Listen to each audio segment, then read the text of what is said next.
It's a goal. Takes it, scores. Across the goal and in, and And the follow, and it goes in, and it into the back of the net.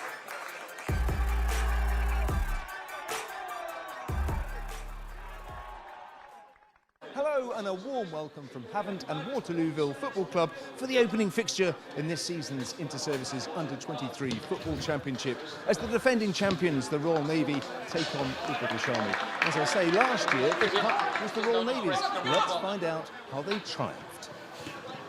Okay, so we're ready to go then for the 2024 Inter-Services football season.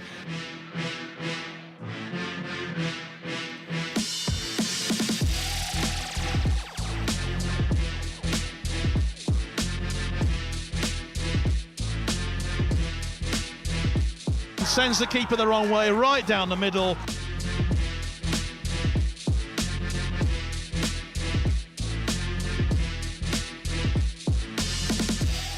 And it's a 2-0 lead then. Logan Buick then.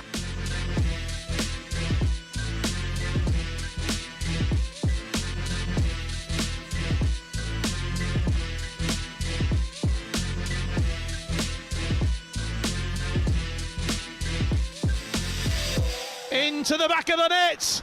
Well, it's gone straight in.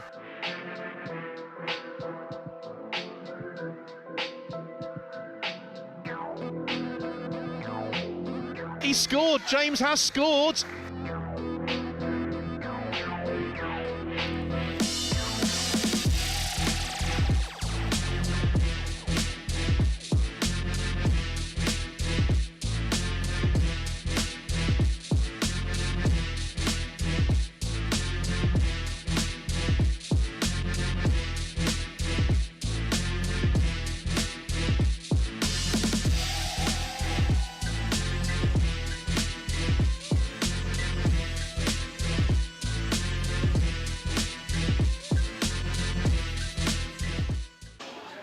As I say, the Dark Blues have something of a monopoly on this tournament. They're chasing their fourth successive title.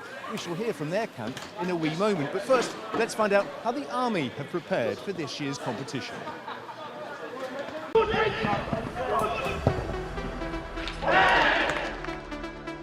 From coming in, taking over in the summer to where we are now, we've gone through 60 players we've been fortunate to have a look at. So really happy with the preparations from the start of the season, now into the kind of the main focus of the season, the inter-services. So I'm really happy with the efforts of the group so far. I have been successful, and I'm just hoping that this group of players that we've got, especially with the staff we've got, are successful as well.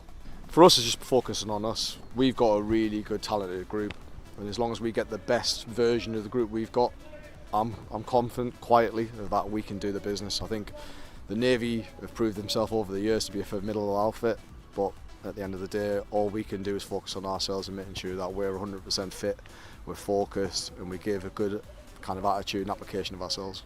Do you think the players were slightly daunted working for you because they know that what you have achieved in the game? No, I don't think that's the case. I think it's okay being a footballer who's had experience and had success, but that's success as a footballer. I haven't had success as a coach because I came into coaching late. So me as a footballer, yeah, I could probably join in training and I could probably have a laugh with the boys and hold my own, but I'm judged as a coach, I'm not judged as a footballer. So for me, it's about making sure that the boys respect each other, they perform for each other, and making sure that I can give them that kind of experience of what I've learned and what I've gained through the game, and hopefully make them better players.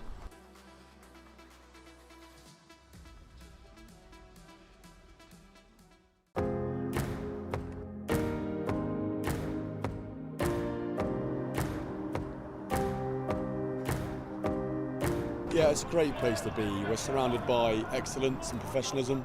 A Premier League club is to train is no mean feat. It's taken some hard work from the backroom staff to get here, but now we're here, the lads are really enjoying it. Great surroundings to watch the first team train, the academy and the women train here. It's just given them a bit of a morale boost to do their own good work on the pitch. Sammy, drill it, lower. We're stronger than last year, I think, individually, which is a key part of our transition for the summer. We were finding new players come through, and what we've selected here, the 23-4-man squad, I think we look good. But you can never tell until you cross the white line and the whistle goes against an Army side that are always going to be strong. The corner comes in. Oh, flashed right across. Whoa. The ball flashing across the ball, and it's in the net. And the Navy have got it. And it's the big number 5, Rob Tucker, who has got the goal. Of course, you scored the winning goal last year against the RAF to clinch the Navy's 3rd successive title. You must have really fond memories of that, and have you really grown as a player since then? Yeah, I definitely think I've grown as a player from that experience. It's very positive, so it's probably one of the highlights of my career so far, and hopefully I can recreate that this year. Just remember like the buzz, the excitement after the game. It was just surreal in the changing rooms, just high emotions. Everyone was just pleased to sort of be champions again. Of course, the Army are going to be a big test for you. You'll be coming in as the 3 times defending under-23s inter-services champion. So the target is running truly on your back, but it's a feeling you must have had for a few years now. You must be used to it. Yeah, I think we're all very confident going into it. We've got a few new faces, from previous years, but it's good to have a good mix. Great bunch of lads, but very confident this year to try and keep hold of the title. And of course, you said the makeup of the team has got a lot of experience and a lot of youth, lots of new guys coming in. Are you pleased with what you've seen from the young players so far? Yeah, definitely. Yeah, I think we've got a really good group of lads here, training really well, putting in a lot of effort in training. So we're all very confident. I think we'll definitely retain the title this year. The teams are all set. Time now to head over to our match day commentator of John Knighton.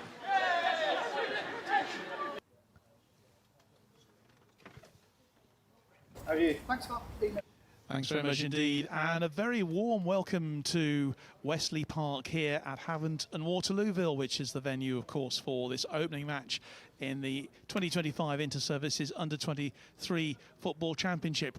And this really marks the start of the inter-services football season. It's always one of my favourite nights of the year, and we're down here on the Hampshire coast, and very much looking forward to an exceptionally interesting game tonight between 2 really good teams who I think are going to give us a real run for our money this evening. It's great to be welcoming this evening Sergeant George Foreman, who is an RAF referee, so he's going to give us a totally unbiased view tonight. George, thanks a lot for joining us on commentary this evening, and I know you're looking forward to seeing this, probably to see how your fellow officials from the RAF get on tonight as much as anything. Yeah, thanks, Ron. It's a pleasure to be here, so hopefully it'll be a good game. It will. Well, we're just waiting for the 2 teams now to come out this evening.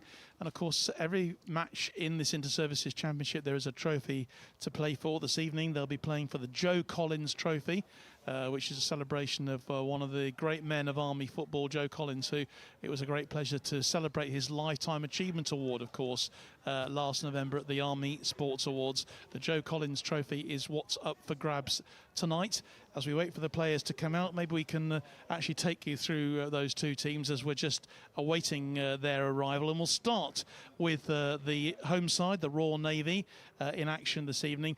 And of course, they're looking for their 4th successive inter-services title at this level, which will be a terrific performance from them, of course. Stu Morgan, their head coach, he's got no less than 8 newcomers in his lineup this evening, and we're looking forward, obviously, to seeing how they get on. It's always difficult, actually, when you've got so many new players to focus on, not really knowing what is what to expect.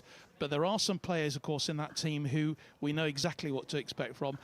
Sol Roche, for example, who is the captain this evening, he in his 4th season at this level. He has been successful at inter-services level at this level for the last 3 seasons. And yet he's still only 22 years old. So, I mean, George, that's quite a remarkable record from his point of view, isn't it? Yeah, I left this game a couple of years ago, and him and his brother are really, really good players. So it's nice to see him still in the fold. Yeah, and lots of other players who have got particular success at this level as well over the last couple of seasons. Kai Crothers wearing number 6 this evening. HMS Prince of Wales in his 2nd championship as well. And 3rd season as well, under 23 level, as we say, for Sol Roche. And Cal Monaghan as well, wearing number 8 tonight for them from HMNB Devonport in his 4th season as well. Looking at the Army team, the Army lining up, of course, as well. And for them too, Keith Emerson, their head coach, is in his 1st inter-service this season, of course. So he has achieved everything there is to achieve as a player. But tonight he makes his debut at inter-services level as a coach. And key players for him, definitely Jack Lowe and Alfie Rogers. They'll be vital in a very inexperienced lineup again for the British Army under-23 team. In their build-up, of course, they played at a 5-2 defeat against Bracknell Town's development side just a couple of weeks ago. Their development side, Jack Lowe and Jordan Crone got their goals, and I'm told as well there's a man to look out for tonight in the Army team wearing number 9 this evening, Buster Reed, and someone has already said there's going to be a hat-trick from Buster Reed this evening. So we will see whether that prediction proves to be correct tonight.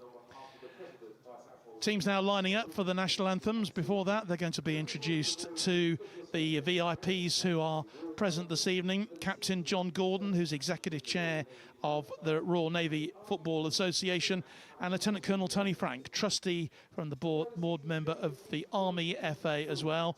They're going to be introduced now as well, along with Stuart Palmer, who's representing Compass Group, who are the proud sponsors of Navy football. They're now being introduced, first of all, to the Royal Navy team, wearing their all-white strip this evening with their blue flashes across the shoulders, and the Army in their traditional red, of course. The officials this evening as well, who are standing by, waiting as well, Rob Slater, Flight Lieutenant James Rofi, Scott Ellis, Corporal Scott Ellis, and the 4th official tonight is Corporal Ant Wilson. Corporal Rob Slater looking after things in the middle tonight. George, well, what's it like when you're an official? You know, do you have butterflies in the stomach like the players maybe do? Yeah, you can get a bit of anxiety leading up to the game, but as soon as the whistle goes, you're focused on what you need to do. And that, of course, is what they'll definitely be doing tonight. And they'll want to see a fast-flowing game, and they won't want to be stopping things, will they, if they can help it? But obviously, player safety and all those things are absolutely of prime importance. Yeah, a nice free-flowing game tonight will be good. Well, let's hope we get that. Time though now for the national anthem. Ladies and gentlemen, for those that are able, please may I ask you to stand for the national anthem.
So, the national anthem completed, as it's time now to sit down and enjoy a great evening of inter-services under-23 football. As we say, two teams, George, who we don't know too much about, but I'm sure we're going to be finding out a little bit more over the next 90 minutes. Yeah, I'm looking forward to this. It's always competitive between the two teams, so hopefully we'll see maybe some sparks fly tonight, maybe a few cards from Corporal Rob Slater. Are there any players who you're familiar with in these two teams? Because as we've said, you know, some have actually you know, competed before at this level and done really well. So it's, you know, it's one of those things, isn't it? I mean, I'm sure you've seen a few of these in action. Yeah, the only one I can think of is you already said for the Navy captain tonight.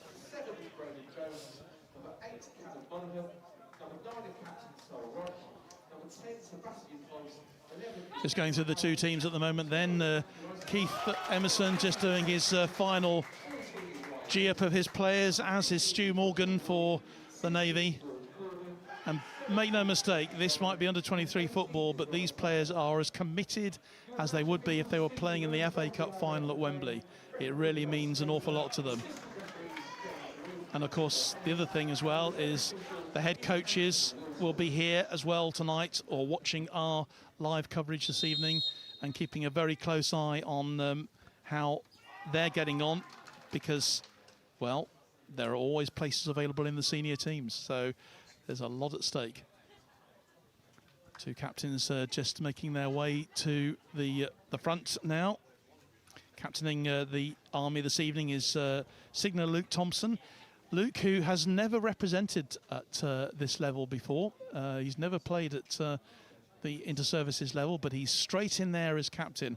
And talking to Keith Emerson earlier on, he said he's a really level-headed young man who is the sort of player that you want as a captain when there's a lot of young players out there who are desperate to show what they can do. And captaining the Royal Navy this evening is Sol Roche. You know all about Sol, of course. One of the two Roche brothers who have done so well both at this level and also at senior level for the Royal Navy as well. And Sol wearing number 9 this evening in his third season, his fourth season actually, with the under-23s based on HMS Richmond. Final huddle then for the two teams. The Army will be kicking from left to right unless the referee, unless there's a change. It doesn't look like that. Charlie Pocklington, the goalkeeper for the Army team. He's been on the edge of the inter-services lineups for some time. He was certainly in the squad last year, but didn't actually make the starting team in the end. So a great opportunity for him tonight.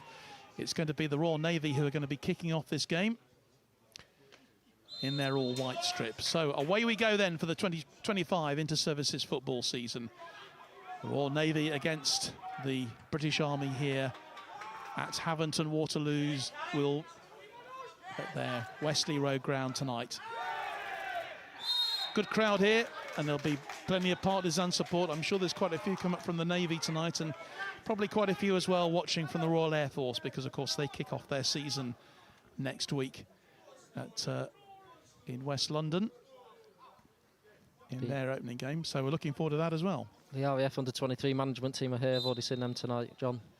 Yeah, I'm sure keeping a very close eye on things. Initial free kick coming in, that's not going to pose any problems though, from Cal Monaghan there for Charlie Pocklington in the British Army goal. Getting an early touch, which is obviously what all goalkeepers like to have in these early stages of a game. If you're just joining us, a warm welcome. We'd love to hear from where you're watching this evening. We've already had one caller who's come in from Canada this evening, where he says it's minus 30 degrees. It's a bit warmer here tonight. Here come the Army though, with Jack Layton comes inside the edge of the box.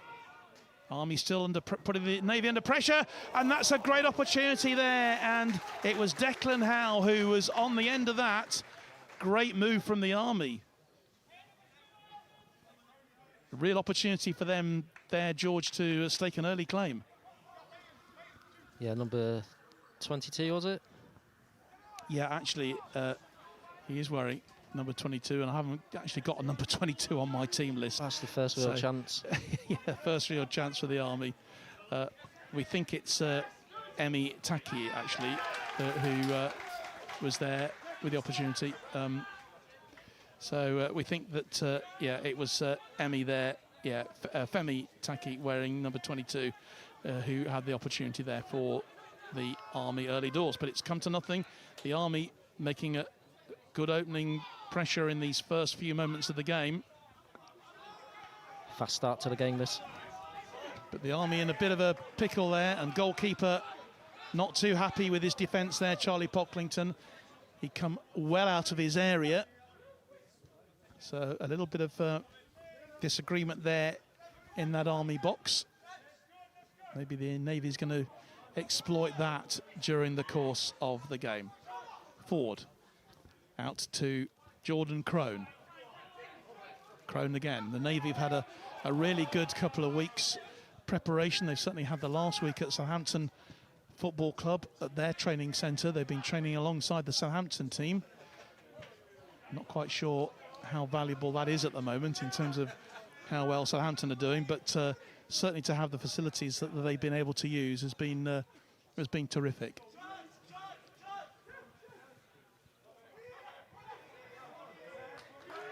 Shardforth then with that throw-in, and it goes out of play harmlessly for a goal kick. Thoughts on these early moments then, George? Real good opportunity for the Army to take 1-0 goal up. Fast start, competitive. Army driving it forward straight away. That'll be well handled though by Louis Smith, HMS Lancaster.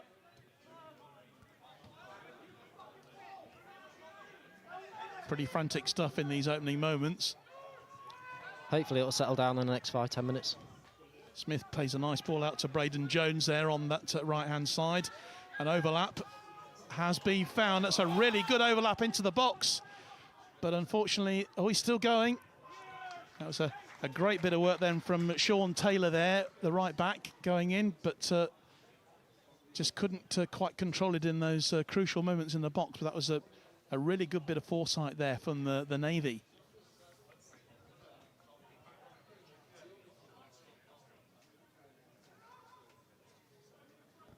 They have the throw then on the far side of the field.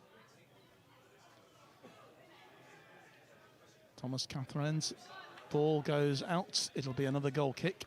I think he was hoping that he would have got something more out of that one. Goal kick then to the visiting team, the British Army, in their traditional all red, the Navy, as we say, going for a 4th successive inter-services title tonight. Can the Army stop them? They win the throw on that far side with Jamie Ford. Takes it quickly. Tyler Stevens. And go back to Alfie Rogers. And that's a fantastic ball through, brilliantly collected by Jack Layton. Layton still going, and he will collect the corner. Great work there. A quick break from defence to attack from the Army tonight. Great ball from left to right, that one. It really was, and it was really well collected as well by the Army's number 7 there, by Trooper Jack Layton.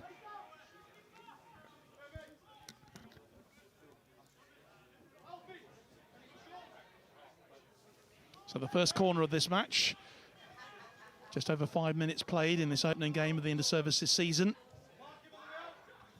Nodded on at the near post, but well defended by the Navy.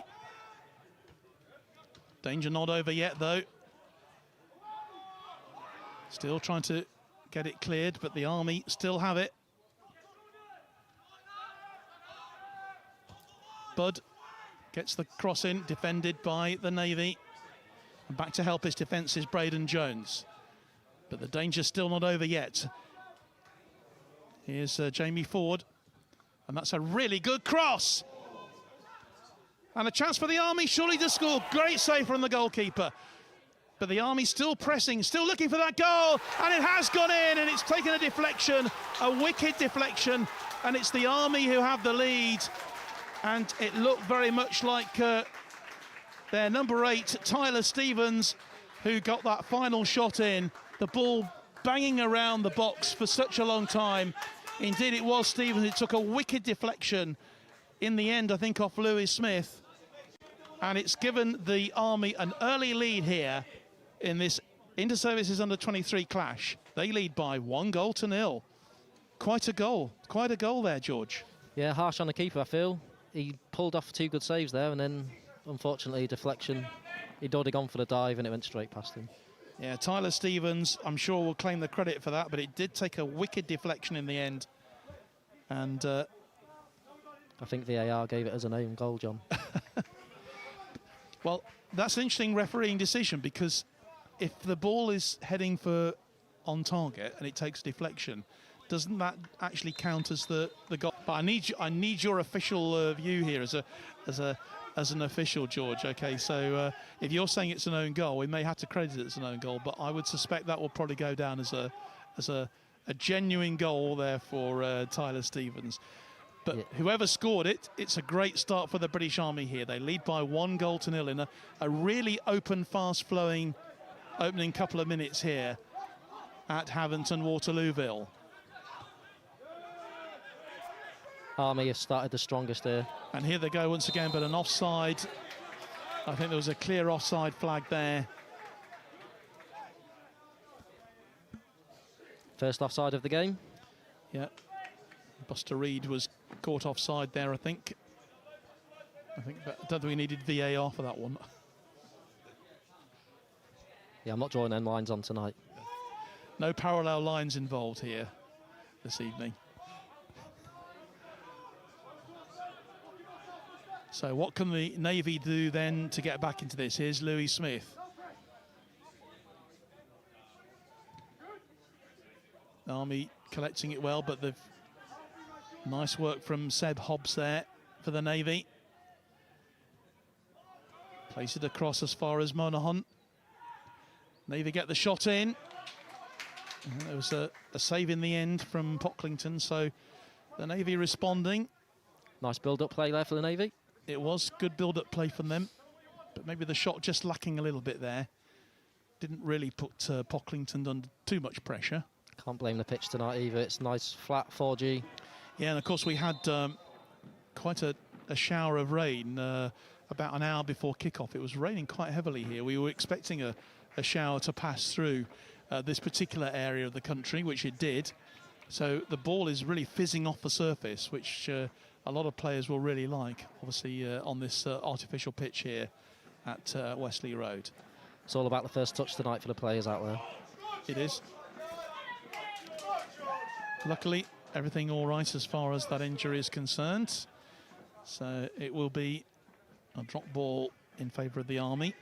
And Tyler Stevens plays a really nice ball out there to Taki, takes the shots. And he goes just wide over the bar. And the Army certainly threatening a second goal. They're looking dangerous here every time they go forward. That's 2 shots for him now, maybe the third time lucky. Indeed. 1-0 if you're just joining us. And our live coverage this evening of this Inter-Services Under-23 clash between the Royal Navy and the British Army. It's the Army who got the early goal just 5 minutes ago. But I suspect this isn't going to be the end of the scoring tonight, George. I think we're going to see quite a bit more in terms of goal action this evening. The Navy have the throw. Down on this near side. It'll be taken by Chris Shadforth, one of the 8 newcomers in this Navy team, based at 814 Squadron. His first season with Navy football.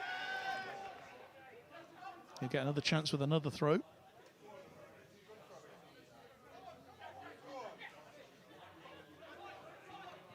Great to see so many young players here getting their opportunity tonight, but the Army have a chance then to break clear. Opportunity lost, but they will have it back.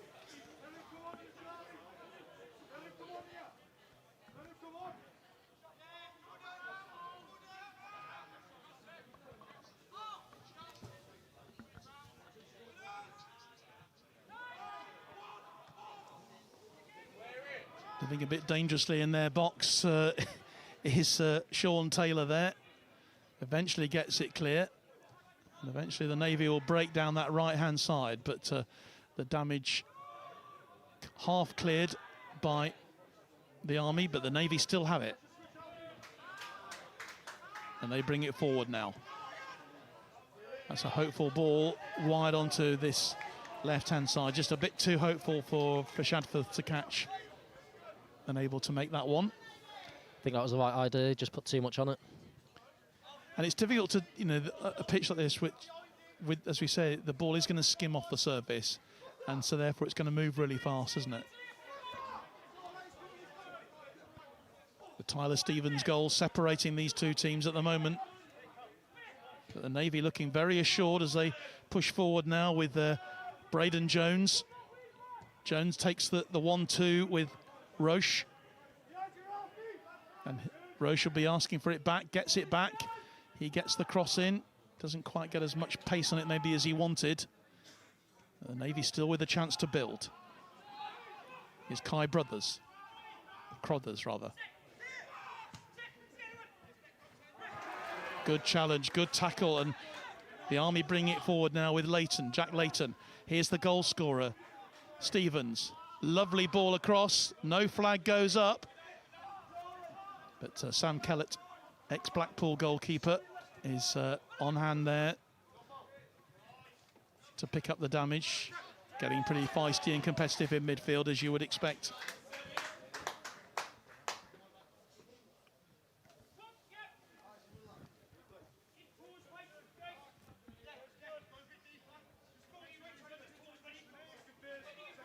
Thomas Tully says, where is this being played? Well, it's at Haventon Waterlooville, not too far from Portsmouth this evening, Thomas.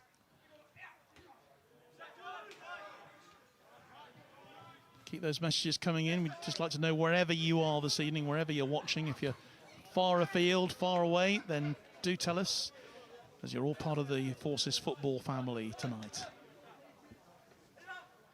Quarter of an hour nearly played in this first half. Army leading by 1-0. Army collect it with Jordan Crone. Sorry, the Navy collected, I should say, with Seb Hobbs. Here's Crothers. Navy just trying to control the ball now, try and get back into the game a little bit. Army sitting back.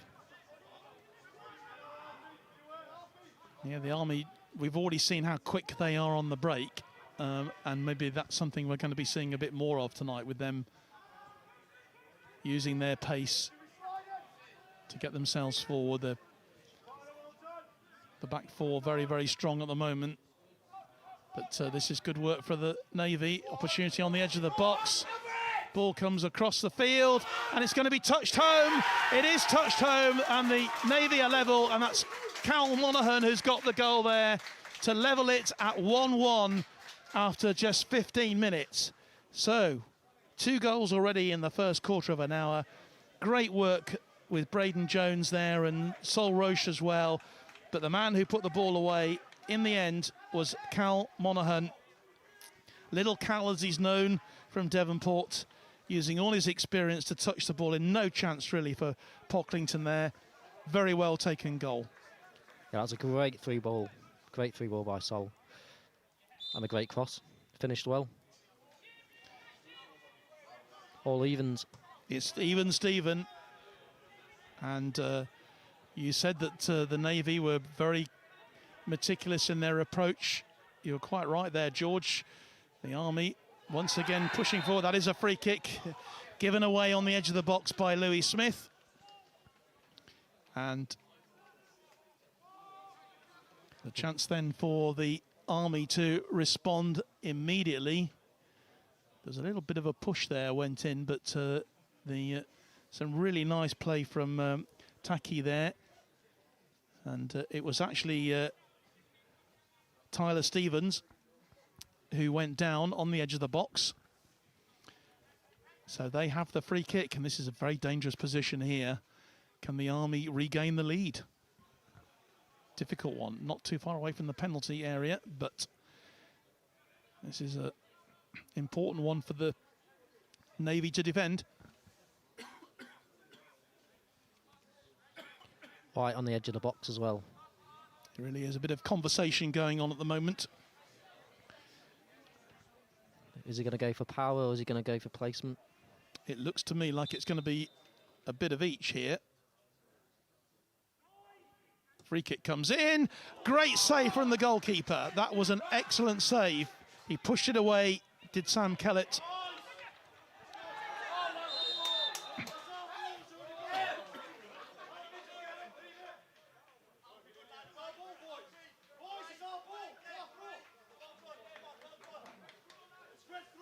So Buster Reed's free kick, really well saved there. Another really exciting moment in this match.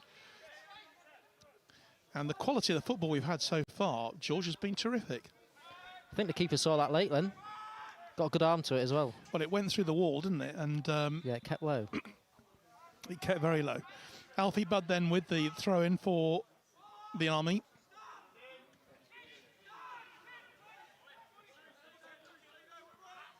Navy content to try and clear it. Once again, here's Stevens. Dangerous-looking player. Straight away, a cross comes in. Headed clear. Army once again with a great opportunity.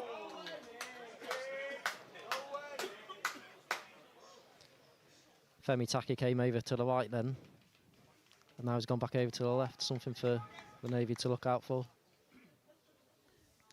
Yeah, Taki is a dangerous-looking customer. He's certainly rather more slippery than Taki on the ball, on the ground, isn't he? Tonight. He was in there earlier on and had the first chance of the game just after a couple of minutes. He put the ball over the bar. It's 1-1 though. Really entertaining first 18, 19 minutes of this match. 1-1 between the British Army and the Royal Navy in this under-23 championship game. First of the season, of course.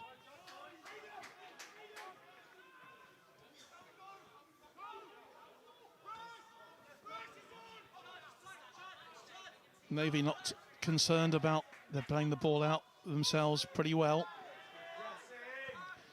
But really good pressing from the Army as well. These young players, a lot to show tonight, a lot to prove. That's a good ball chased through again. And the Army have it once more, the Navy have it, I say, one more time.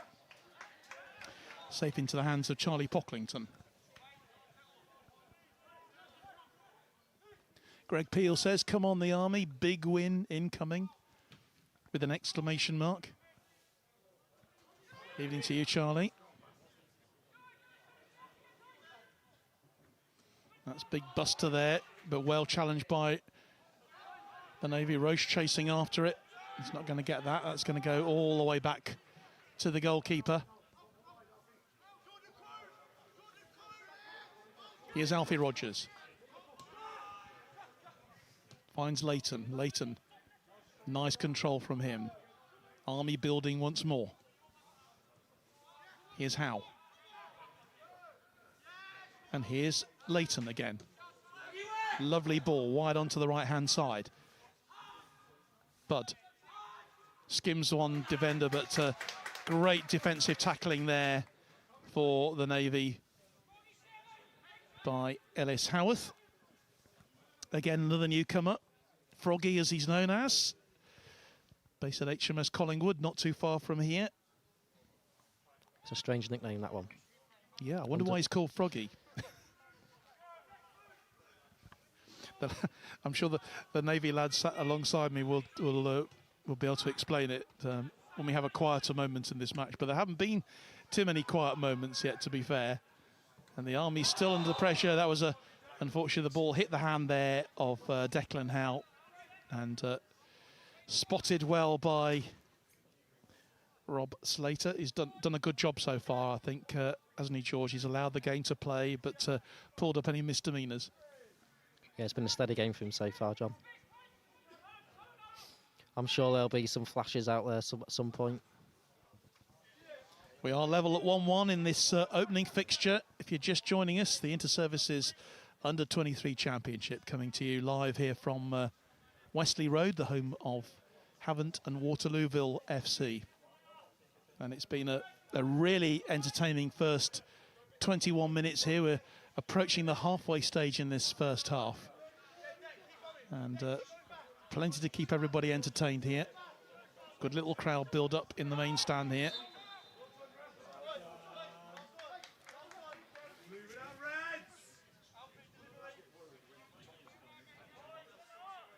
Free kick there for Holden, I think, for number 3, Navy. Good spot by Rob.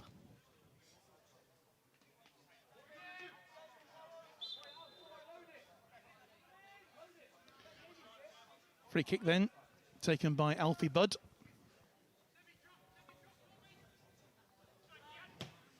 What a great name for a footballer, Alfie Budd. And it's not a bad free kick either. Dangerous into the box. Navy trying to clear it, and the referee said that was a foul, so they will get the free kick.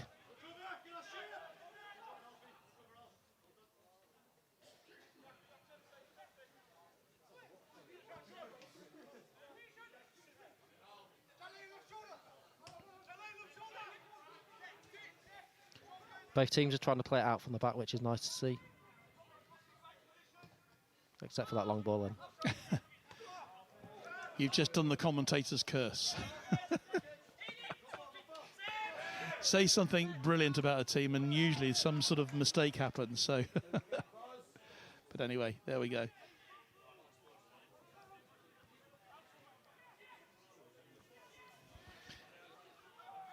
Navy in control at the moment, on the ball on that far side. Looking for a bit of a break, and the man who has it is Braden Jones, who's already been causing a lot of trouble for the Army defence, but that was great tackling there to deny him. Navy pushing forward into the box, but that'll be safely collected by the Army. Just while we're mentioning a couple of names, I know you've got a special mention to do in a moment, George, someone who is very close to you. You've got to mention them. I want to do a quick mention as well for tonight for Sophie Gowan Griffiths. Griff, who is watching this evening, I know, who is, of course, a former coach here of the Army team. And we're just thinking about you at the moment, Sophie. You've got such a battle on your hands at the moment, and we're all thinking about you. And that's from everybody here. I know that the whole of the Army team you're very much in their thoughts at the moment. So best wishes from everyone here, and including us at BFBS, with quite a fight on your hands. So lots of love and best wishes from all of us here at BFBS tonight. As the Army have a corner, they're the second corner of this game only. So we've had now as many goals as we have corners. Taken on that far side of the field. And it's a good one too, nodded forward, but good defending by the Navy to get it out. That's a really important clearance. What can the Navy do? But the Army are still putting the pressure on here. Here's Taki. Nicely collected though by the young Navy fullback. And they bring it forward now with Seb Hobbs. And that is a foul, says the referee. Alfie Rogers adjudged to have pushed him there. So the Navy then have this free kick.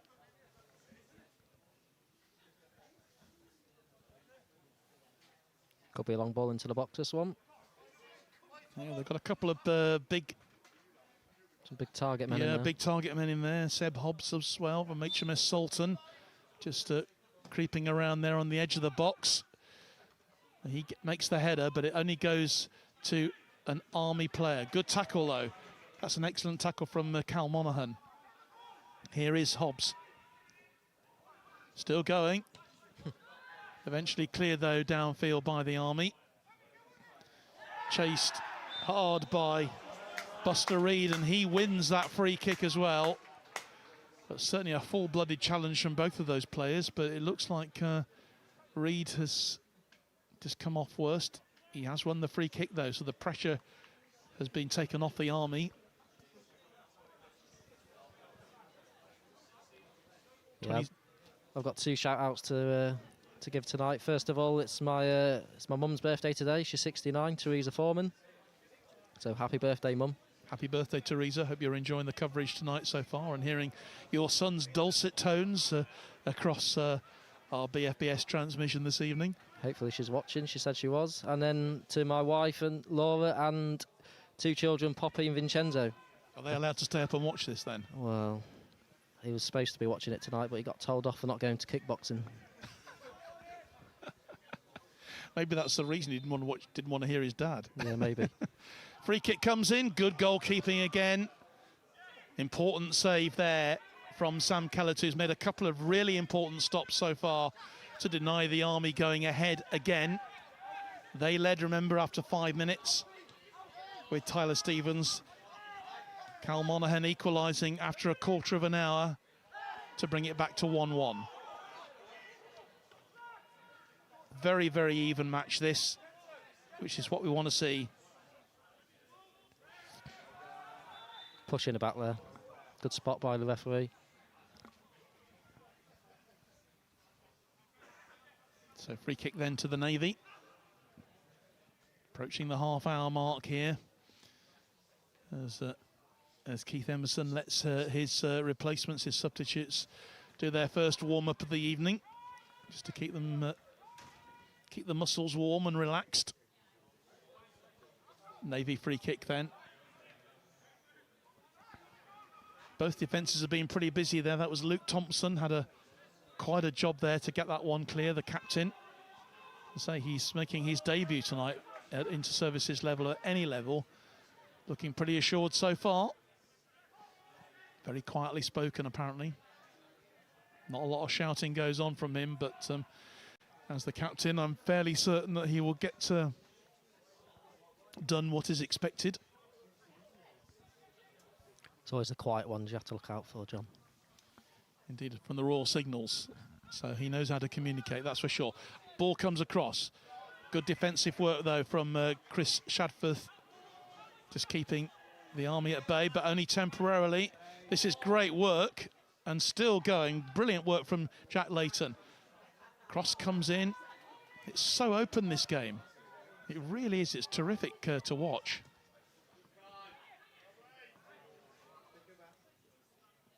Talking to Keith Emerson earlier on, who he's been like a coiled spring all day waiting for this game to start, having to wait all day. They've been down at Gunwharf Quay, I think, enjoying the views down there, but trying to keep the boys busy. And now the game's underway. I'm sure he's living every moment of this match, as of course will be Stu Morgan, who is looking to add another inter-services under-23 title to the one that he picked up last year. We have got a change being made, and it must be an injury. I think the man who's coming off for the Navy is Ellis Howarth, and he's been replaced by Jensen Bryan. Looks like they've swapped places, gone into the same position. Bryan wearing number 17. And that'll be yet another corner to the Army. Again, nice work from Trooper Jack Layton. He's impressed me so far in this match. There's been a shout out on the YouTube chat. Harry Tiddy's asked what number is George Corden for the Navy. I believe he's number 16. He is indeed, yeah, from HMS Duncan. And it's last season a winner, of course, for the Navy squad. So he is a bit of experience at this level. Could be brought on a bit later. Corner comes in then. In-swinger, looked after and defended well by the Navy. And straight away the defender comes in, or the substitute Bryan comes in.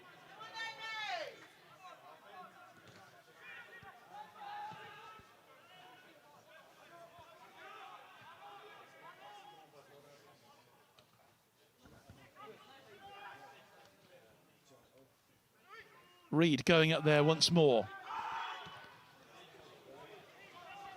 Not properly cleared by the Navy at the moment. The Army still have the ascendancy here.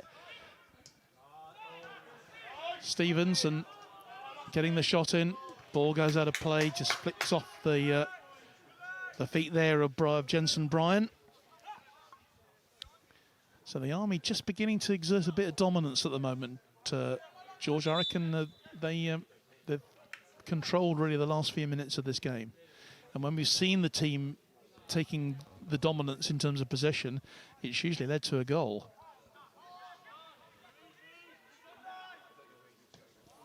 Yeah, they played the ball in the Navy's half for the last few minutes. Leighton going for glory there. Didn't quite work out the way he planned, but nevertheless, it was worth a go. His name went up in lights there, John. Yes, that's what he was looking at. Yeah, they might have got in his eyes. Yes, the floodlights, I think.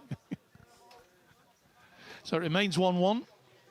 Just over half an hour played in this first half of this opening match of the Inter-Services Under-23 season, being brought to you live this evening on BFBS on our Forces News YouTube channel. Really benign evening in terms of no wind at all tonight, which makes it fairly straightforward for the players, keeping the ball on the ground. Army have a free kick. It's not as cold as I thought it was going to be either tonight.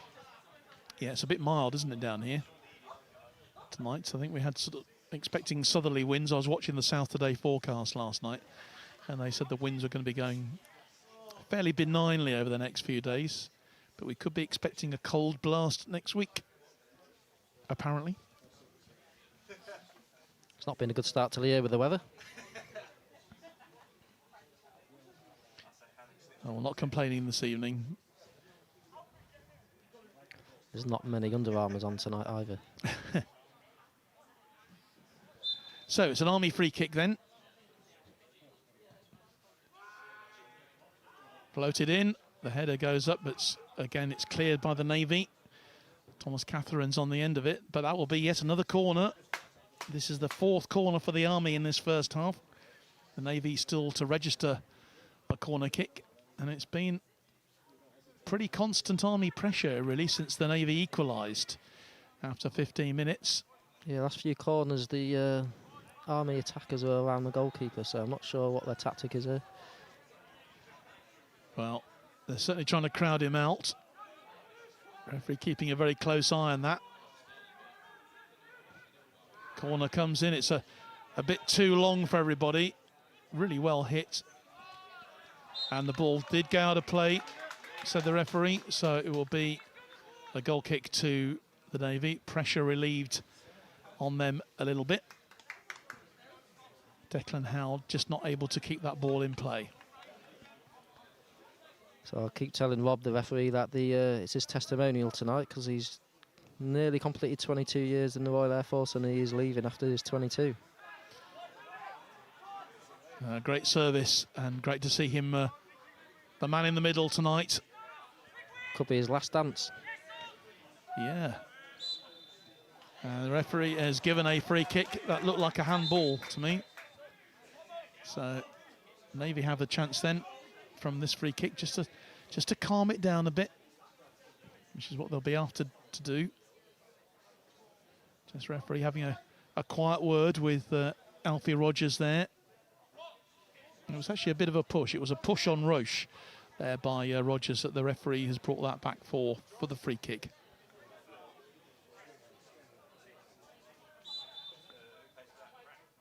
Monaghan, who got the equaliser for the Navy with a tantalising free kick that goes into the box. Good pass that. Shadforth tries the shot. Monaghan again sprays it out onto the right-hand side. But that won't cause any trouble at all to the Army, although they've made themselves a bit of problem here with Braden Jones still going. Eventually cleared up by the Army defence. And very quickly they break on that left-hand side. Buster Reed chasing after it, wins the throw. And we've seen this time and time again in this first half, George. The Army able to turn defence into attack very, very quickly. Yeah, the transition is quick. Number 5, Lewis Smith, did well there to track back and stop the attack from happening. But it's still 1-1 here. Ford. Roche challenges well, and he'll take the 1-2, but that will just go out of play. Unfortunately for them, Seb Hobbs not able to direct it back to his captain. So the Army will have the throw.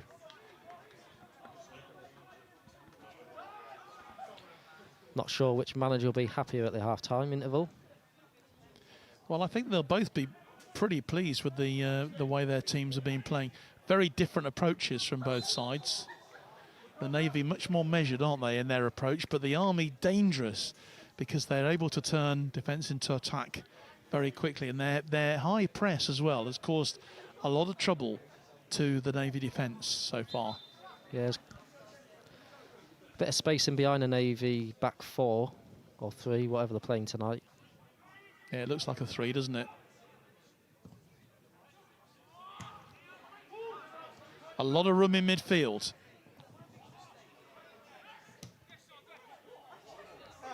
Hopeful ball forward. And the man on the end of it is Taki. He's a constant threat up there. He is a threat when he has the ball. He's not been getting too much of the ball in these last few minutes. And that's cut out well by the Navy. Here's Roche. Wins the throw quickly. Wants to take it quickly.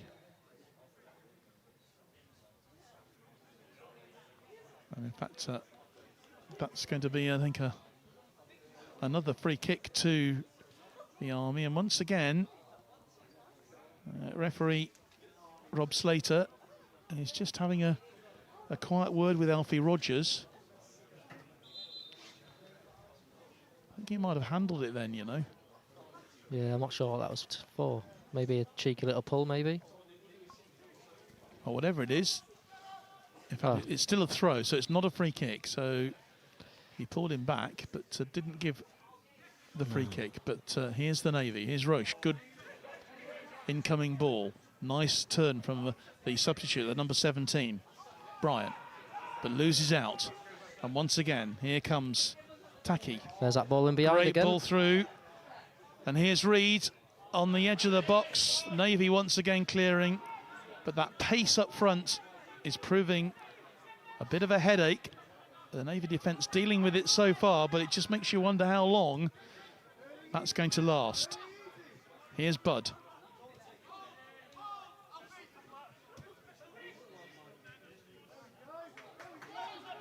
And the Army spraying the ball around very confidently at the moment. Here's Rogers. Looking for some support. A lot of space from long high ball.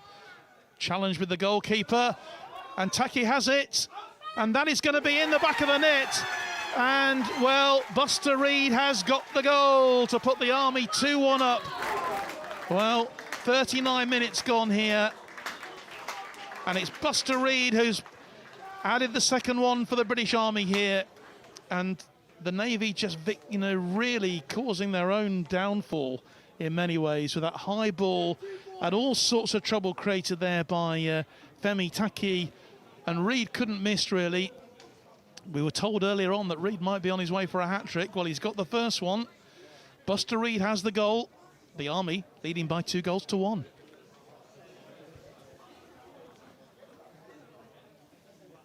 Yeah, you got to do better in them situations. The Navy just didn't deal with it.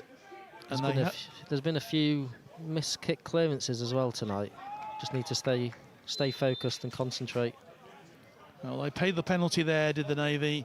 You cannot give young Craftsman Taki anything there. He will pick up a 50-50. Sam Kellett didn't get there, couldn't make it, the goalkeeper. And there was Reed to pick up the pieces and score his first goal of the night to put the Army 2-1 ahead. Army need to just get their game management in place until half-time now, going 2-1 up. I don't think there's going to be any let-up from them. I think they're going to be pressing. I think it's the only way they know how to play. Lots of vocals out there between the two teams as well, something to keep an eye on.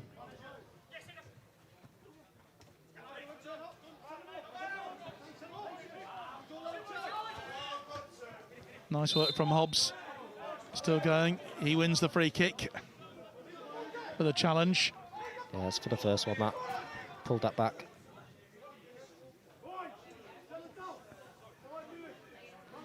Stephen Richardson says, keep it up, Army. And Rudds says, no, come on, Navy, pull it together. Lots of support for both of these teams this evening, wherever you're watching tonight.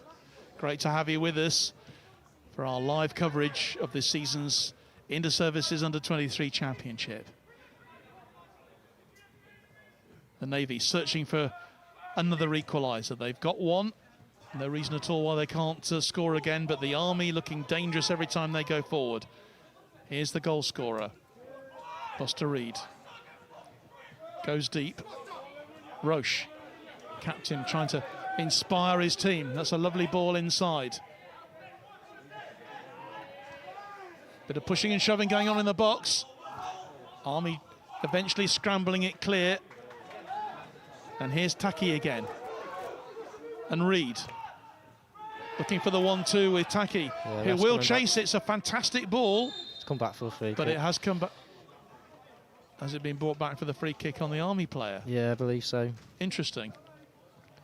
When Taki had the advantage there, maybe, yeah, I think Rob Slater thought maybe there wasn't as big an advantage as everyone else thought there was. I think he was caught in two minds there.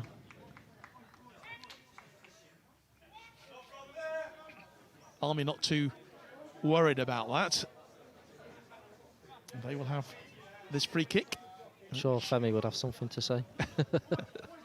I'm sure you're right. Tim Phillips says, go on the Army.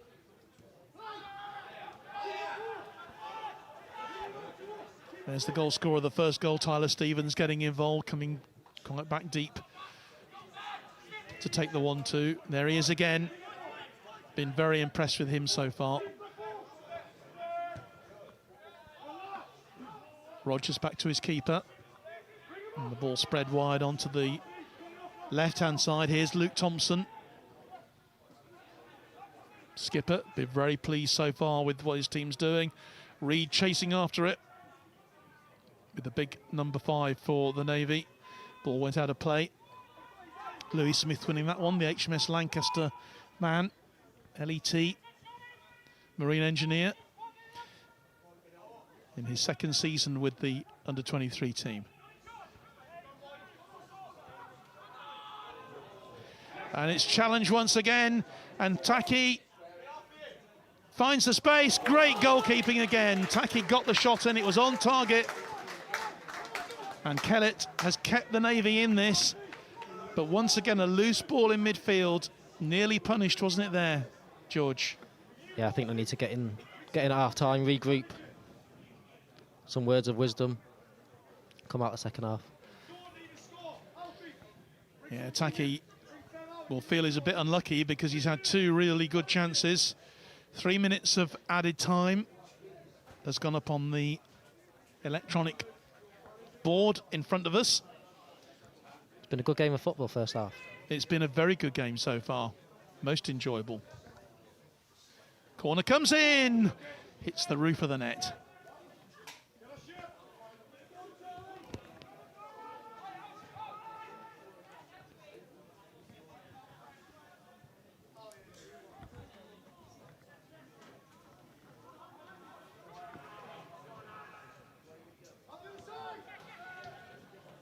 What can the Navy do in these last few moments then of this first half? Into the stoppage time period now. They've come from behind first half once, maybe, hopefully the second time. For them, well, Stu Morgan's just got a bit of a job on his hands really to calm the boys down. They're certainly not out of this. If that third goal had gone in, it might have been much more difficult. It would have been hugely more difficult for the Navy, but they're still giving it away. And here's Reed once again on the edge of the box, beats one defender, turns him inside out, takes the shot, and that's out of the ground into the car park. Nice bit of skill that going into the box. Yeah, good play from Buster Reed.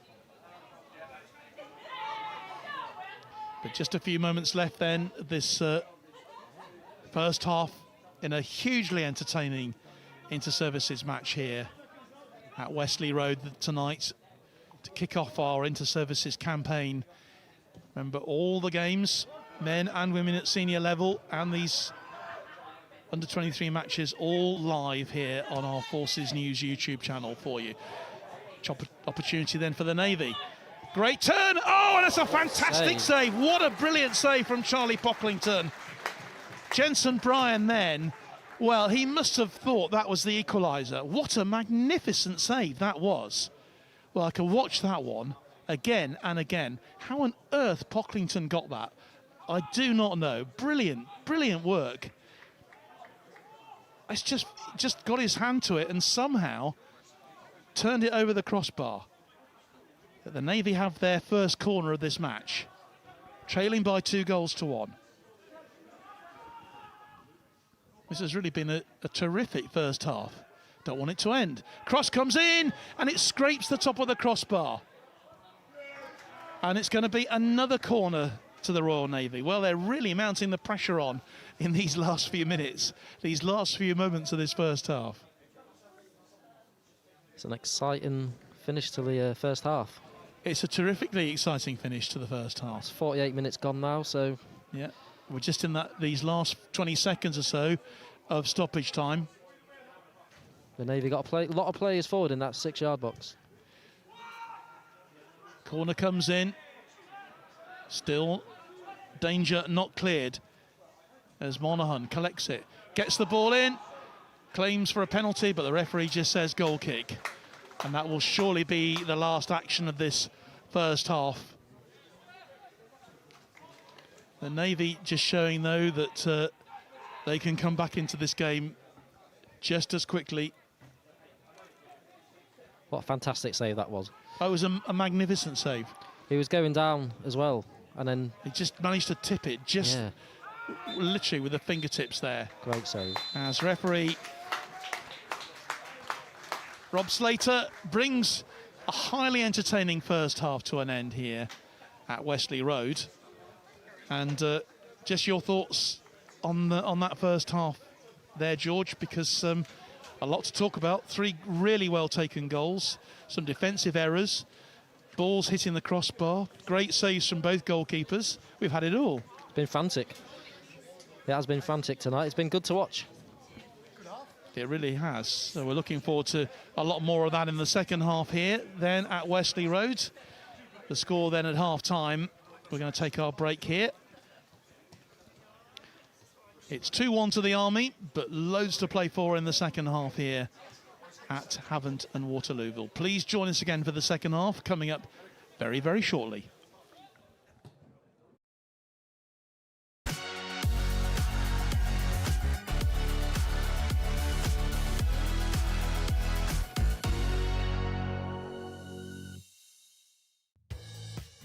Hi, I'm Simon Hunter, and this is In Case You Missed It. Royal Marine Commando Lance Corporal Taylor Lawrence has helped Great Britain's GB1 bobsleigh team to another World Cup gold in St Moritz.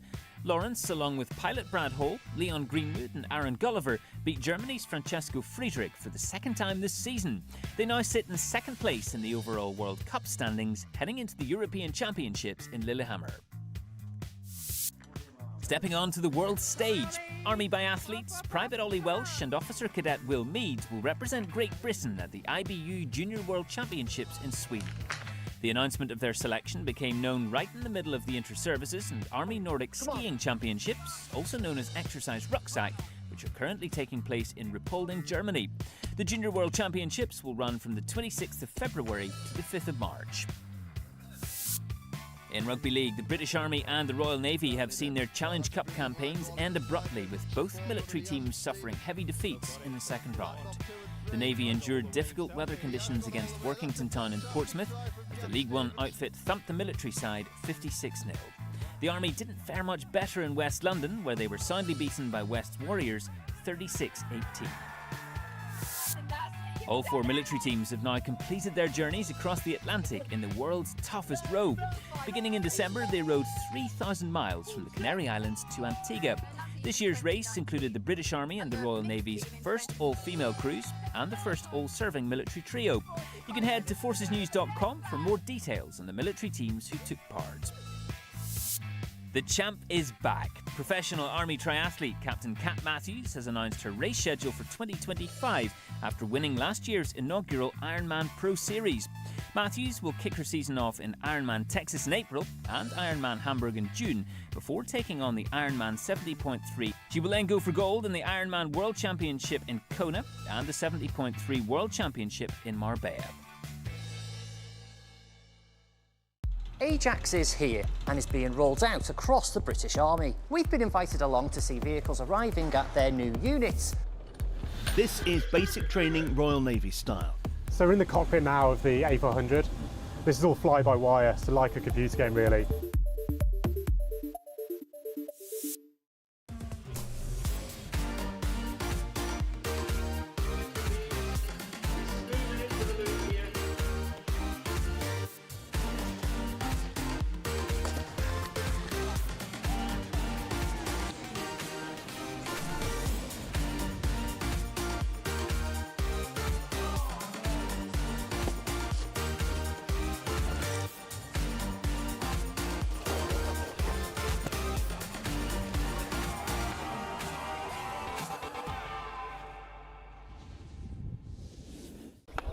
In the zone, in the gate, and time to limber up before they're off. The snowboard cross traditionally kicks things off here in Maribel, and the racers were blessed with a bluebird day for competition. Royal Marine Chris Harrington won a very tight men's final after a couple of years away from competition. He beat his Navy teammate Simon Andrews into second and Darryl Manning from the Royal Air Force into third. Yeah, boys. I don't know how. It was tight. I've raced against Dale many times, and he's an incredible rider. He does not leave a gap ever, and this was the first time I've ever seen a little bit of space, so I went for it, and here we are 30-40 minutes later for a decision. Luckily it went in my favour, so yeah, very pleased. The Army men and women celebrated victory in the team event. But it was the RAF's Natalie Fields who topped the podium for the women. She saw off competition from Army riders Lisa Gibson and Jordan Buckley. I'm actually really gobsmacked, to be fair, because border cross is like the one event that I've always been scared of. So coming into it this year and qualifying first and winning all my heats, and the overall is actually like the best feeling in the world, really.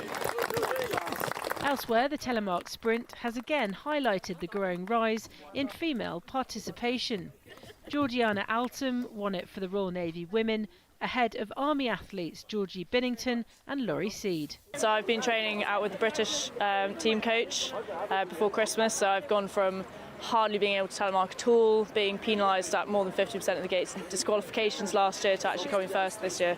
So huge improvement since last year. Meanwhile, Ollie Watton made it a clean sweep for the senior service in the team event. His winning run put him in front of Navy teammate Matty Dean and the Army's Stephen Hurst. Well, yeah, so great to be back in Maribel, but we're had quite a good competition with the Army and the British champs like prior to this, and so now it's basically just trying to show our training, bring it through and hopefully get the overall as a team. Day 2 sees the alpine skiers race in the downhill and the telemarkers return to the stad in the parallel sprint. Kath Brazier, BFBS Forces News, Maribel. Whether you're training for or playing a major military esports tournament, this is where you'll likely be, the National Esports Campus in Sunderland. And one of the guys in charge here is going to give us a tour around so we can see all the kit and the bits inside. Follow me. 6 bootcamp rooms. What we have here is 5 setups for a team of 5. You got Valorant, League of Legends, or Rocket League. Use 3 of them. Behind, in the background, we have PCs for the coach and the analyst. Over to my right, we have our touchscreen TVs, but also the couches as well. So teams, once they're played, sit down, what went right, what went wrong, how do we change it? This is what we did well, this is what we did poorly. This whole room is built so this is where you would essentially work when they come to play. So the door shuts and then they're in their element, they're in their zone, they do what they're here to do. There's a little monitor that kind of looks at CO2 limits. So when it gets too high, aircon will kick in, blast air through there as well, so I don't get tired. The concentration levels stay up. Exactly. That kind of hints to the performance side as well. Height just will depend on the game, so if it's Rocket League, people play it underneath with their controllers, they can raise it up, they can raise it down. We make sure that no matter what they're doing, what game they're playing, they can, to the nearest percent of what they're used to, get it to where they need to be for their game there as well. You've had teams from all over the world in here getting game ready, right? We've had Falcons, we've had Dark Zero, Team Bliss, we've had Nouns, Resolve, the Armed Forces for the Code Balls, bringing professional coaches with us health, nutrition, gameplay, tactics, and really get used to what it's like to be in a professional setting and then get ready for that next level, just the arena, which is the games, be on stage in front of hundreds, thousands, millions online, watching you play the game that you are competing in.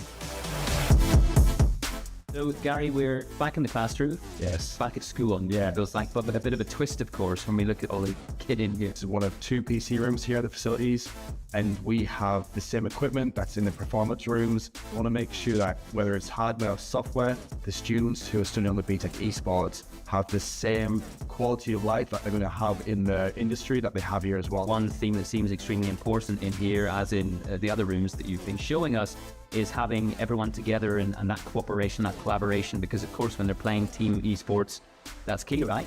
It is massively key. And so many specialities in here that can be tested and trained and tried and so on. You were mentioning the broadcaster. We'll take a little look over there. Let's go through. Tell us a bit about it. As you can see behind me, green screen wall, cameras in front of us. So if we would talk now, we were shoutcasting on the tournaments going on downstairs. We would see ourselves on the screen, see what's going on. We'd have a live feed of the game, and then we could shoutcast over what's happening. You know, we have a color caster and a black and white caster. One that talks about the facts, the figures, what's going on, and the other one explaining the game and how it is. Because a lot of these audiences don't know what's going on in game if it's a new game. Rocket League, very easy to understand. There's a goal, there's a ball, we need a score. When you get different games like Dota and League of Legends, it's very strategic, very tactical. There's different things going on, so that's where the high knowledge of the person shoutcasting needs to explain to the audience to really get a grasp of what's going on. Where we are now is in Sapphire House. This is the living room. We have 3 of these houses. We have Ruby, Sapphire and Emerald, and they're the same house across the board. What these houses are for is performance houses, gaming houses, boot camp rooms. So when a team comes, they have everything they need under one roof. The only time they travel is when they come here and when they leave. We can bring in coaches, whether it's sleep, performance, anything like that as well. And another thing, Gary, which I think is really cool, a game room in the house itself. We have the same setup as we see in the performance room. 5 PCs, 1 for analysts, 1 for coach, 1 for manager. If you're playing and scrimming and training at 1, 2, 3, 4 in the morning, like some teams do, depending what time zone you're on, you're able to do that from the comfort of your own place. You finish, you go upstairs, you go straight to sleep, you get breakfast, you get lunch, you get dinner, you're relaxed downstairs in the front room. And last but not least, a place where everyone eats together, make sure they have enough energy for game. What this allows a team to do is put together, meet each other for the first time, eating together, relax together. Some of these teams have never met in real life. They won't even met like these facilities really help with that as well. You're so relaxed and so calm, and all the solution for the teams who want to really get the most out of this boot camp experience.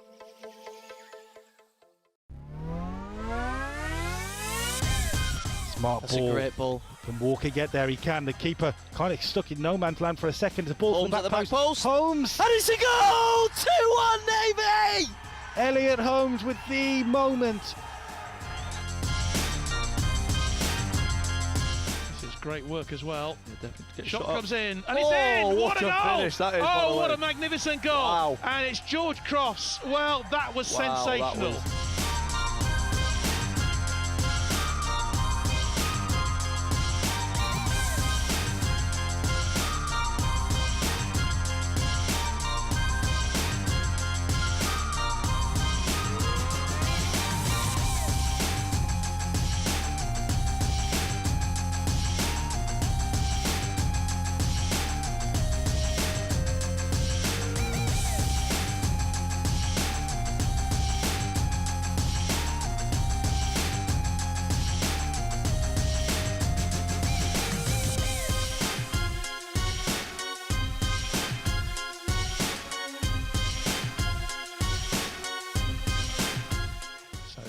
subs then with the corner comes in. Oh, flashed right across. Oh. Ball flashing across the ball, and it's in the net. And the Navy have got it. They've got the goal.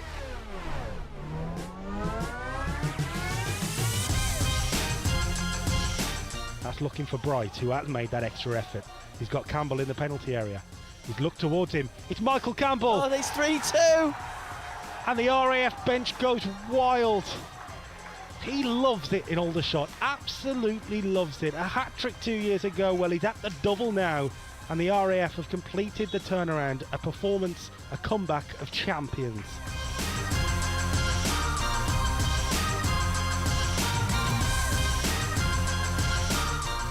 Oh, Pip Wilson from a massive distance.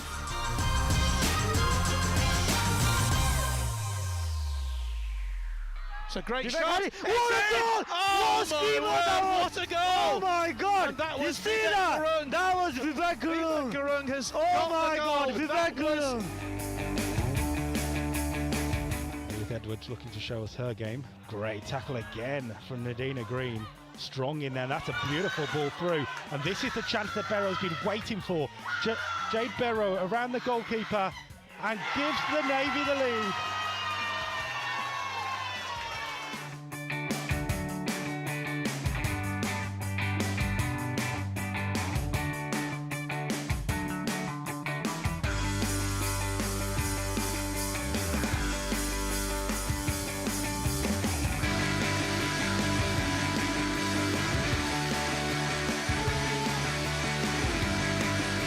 Shot from range. Oh, what a goal! What a goal. We mentioned that Pip Wilson can do something from nothing.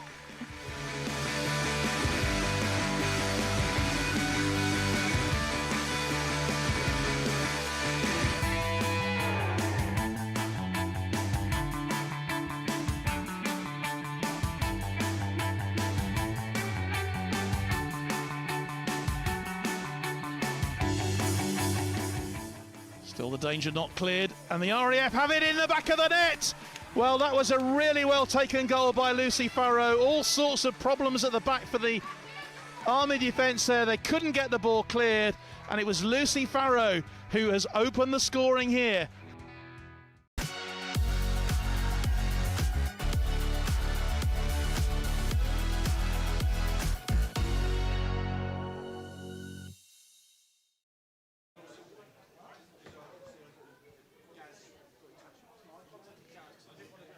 Well, some of the best goals then of 2024, and I think joining me in the commentary this evening is George Foreman.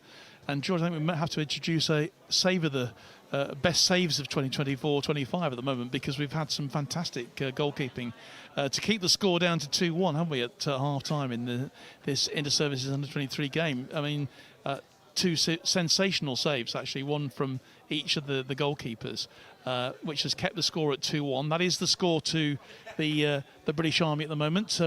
Buster Reed scoring after 39 minutes. They took the lead early on, 5 minutes through Tyler Stevens, a goal that took a wicked deflection before hitting the back of the net, and Cal Monaghan equalising for the Army after 15 minutes. But it's 2-1 to the British Army at the moment, and a change has been made.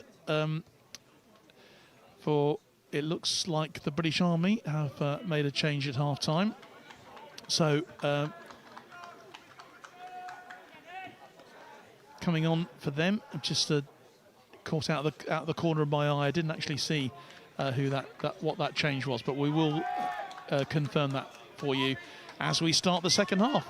Let's get this second half underway then, in this really wonderful first half that we had here at Wesley Road. I hope that the second half lives up to everything that we saw in that first 45 minutes. 2-1, the British Army leading the Royal Navy here. The Navy were out a good minute and a half before their colleagues from the Army here. George, what does that tell you about Stu Morgan and his what he's been saying to the lads at half-time? Yeah, it should be a good approach to the second half. They came out early, so hopefully they've had their, what shall I say, not a telling off, but maybe some fine words of wisdom. I believe. Yeah, I don't think any teacups would have been flying around the dressing room. No, do you? no one kicking bottles at anyone's heads. I believe Navy. I think that was a Navy sub, number 5 and 18. I think. Yeah, it was a Navy change, not an Army change yet. So Louis Smith has gone off, and he's been replaced by Rob Tucker, who is a player I think who's got plenty of experience at this level. And this is Tucker on the ball now for the Navy. And Seb Hobbs. I don't think the Navy will change really their style of play.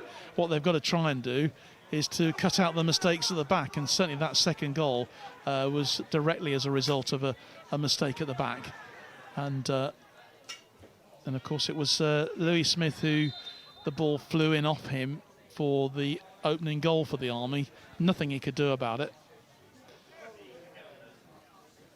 And the Navy have got a player down now as well, which is not a brilliant start for them in this second half. Needing some attention. I had a few messages at half-time, John. Run through them, please. Yeah, I got told off by my Royal Air Force Referees Committee for not giving them a shout-out. So put it right, please. Put it right. I don't apologise, and I won't be giving them a shout-out. Okay. Well, I think the game's been really well refereed so far by Rob Slater. He's had a really good match, as have his 2 assistants, James Ruffy and Scott Ellis. They've done very well so far. Yeah, I think I'm going to give the commentator jinx here and say that they've had quiet games on the lines. So maybe something that might happen this half. Well, Chris Shadworth is the man who was receiving some attention. He'll be coming back on the field. He's got to wait for 30 seconds of play. The free kick then comes in for the Navy. Goalkeeper on the end of it decides to punch it clear. Does Pocklington. Made a sensational save at the end of that first half, which if you get a chance to see the highlights of this, that save is certainly worth seeing. Absolutely brilliant save. Could be the game changer, that one. Well, you never know, because the Navy, if they'd gone in at 2-2, would have changed the whole complexion of it. Out of play, throw in to a goal kick, I should say. Yeah, I need another special mention to Jay Hall. He told me every time I mention his name, I'll get £5 off him. So cheers, Jay Hall. That's £10, please. Yeah, no repeats of what we had at the City Ground on Saturday, with a certain pub in Nottingham decided to give a free pint for all the punters in the pub for every goal that Forest scored. They went on to win 7-0. Unbelievable. It cost that pub about 1,500 quid, apparently.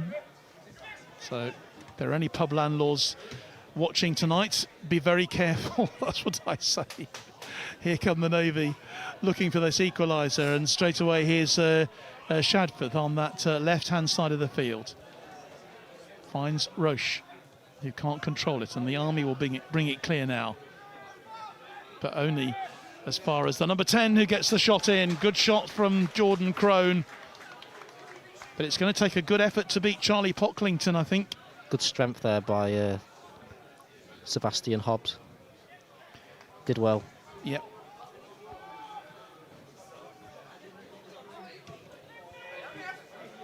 Pocklington then with the clearance. Be interesting to see how this second half develops. The Navy clearly are chasing the game. They've got to get back into it. Are they going to leave more gaps at the back for the Army to exploit? The Army were very good at that in the first 45 minutes here, hitting the Navy on the break. If it's the Navy who'll bring it clear. Hooked forward.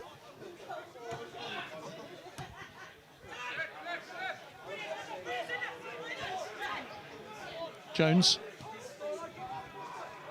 Crossfield to Crothers. And here's Shadforth.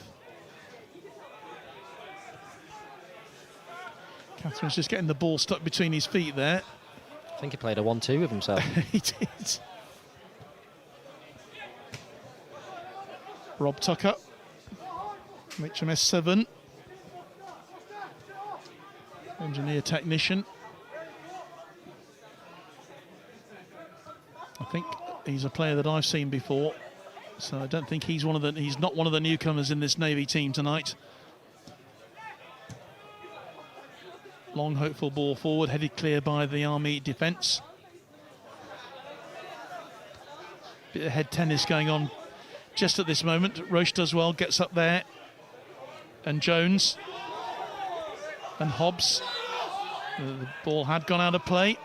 Adjudged to have gone out of play, so it will be a throw into the Army. Navy has started the second half well.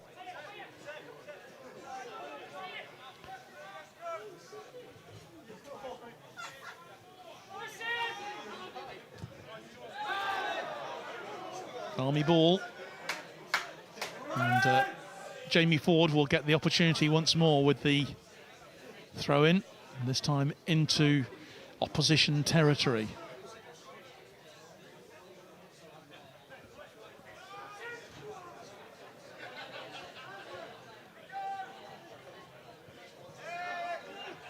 Good challenging by the Army. And they will get it back. Just a bit scrappy at the moment between these two teams. Just Army just trying to get some good possession here. And Taki was fouled there. Wins the free kick. Yeah, back to goal there. No need to make that challenge. Yeah, good intelligent play though from the young craftsman, from Femi Taki. This is where your football IQ needs to come in as a defender and players. Well, it's Tyler Stevens who is on the ball then with the free kick. Scorer of that opening goal for the Army early on in the first half. Left-footed free kick headed into the penalty area. Navy need to deal with it. Haven't dealt with it just yet. Ball bobbling around. Eventually they get it clear. Budd. Good run from Alfie Budd. He's beaten a couple of players. He's played an advantage here, the referee. Yeah. And it's a real opportunity for the Navy then. On that far side of the field, they'll get the corner there. It was a real chase on there with... refs coming back to have a little word, I think. Yeah. Maybe even a caution possible. Bit late, that challenge. It just did look a little bit late, yeah. It was. And is that going to be the first yellow card of the game? Yeah, his name's going into the book for a caution. Great advantage play there by Rob. And he's come back to caution him as well. Great refereeing. So Alfie Budd's name goes into the book. He's the first caution of this match. It's been played in a really good spirit so far, this game, I have to say. But he has gone into the book. The corner then comes in for the Navy. Headed on. Oh, and it's just wide. Goal kick. Seemed to take forever for that to come down then. It did. It took for ages to come down. And I think it was Brian in the end who managed to get the shot in from the corner. Good opportunity floated as well. High. And I'm just having a look at the replay now. Yeah, it was Brian, number 17, who got the shot just wide. So Navy had a couple of opportunities in these early moments of the second half, but it remains 2-1 to the British Army. It's opening match, it's opening fixture in the 2025 Inter-Services Under-23 Championship. Live here on Forces News, YouTube channel tonight. To you wherever you are around the world, and on BFBS to our British forces based overseas. Good to have you with us tonight. And here's Taki again. He's fouled, and that will be possibly another yellow card. I don't know. It was a late challenge then from Sean Taylor. Yeah, he stopped a promising attack there. That's what the referee's most probably thinking. Clever play by Taki again though. Knocks the ball past him, waits for the challenge to come in, which wasn't really needed to be made. Yeah, and that is a yellow card. So that means that both the right backs have now gone into the referee's notebook. Yeah, both number 2s.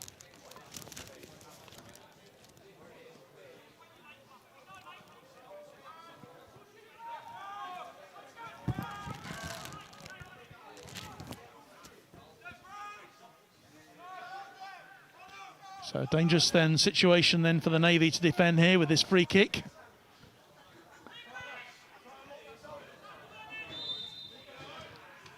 Well, he made a bit of a mess of it in the end, did Jordan Crone.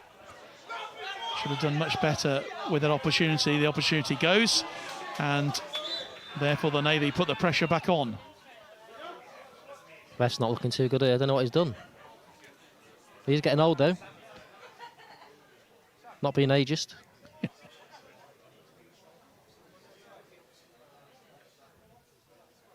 Might be like mac and cheese he had before for the pre-match meal. Possibly, yes. Just a few discussions now going on. There's a... Yeah. Might go get my boots on. Well, never like to see the referee having to receive any treatment. I think he's shaking his head, so I think we're going to have to see a replacement here from the officials. Rob Slater, who, as you say, is in his 22nd and final year with the RAF. It's sad to see him down on the ground there, just receiving some attention. He's shaking his head. I don't think he can continue. The Army physio's signalling for a sub. Well, he's clearly in a bit of distress about it, and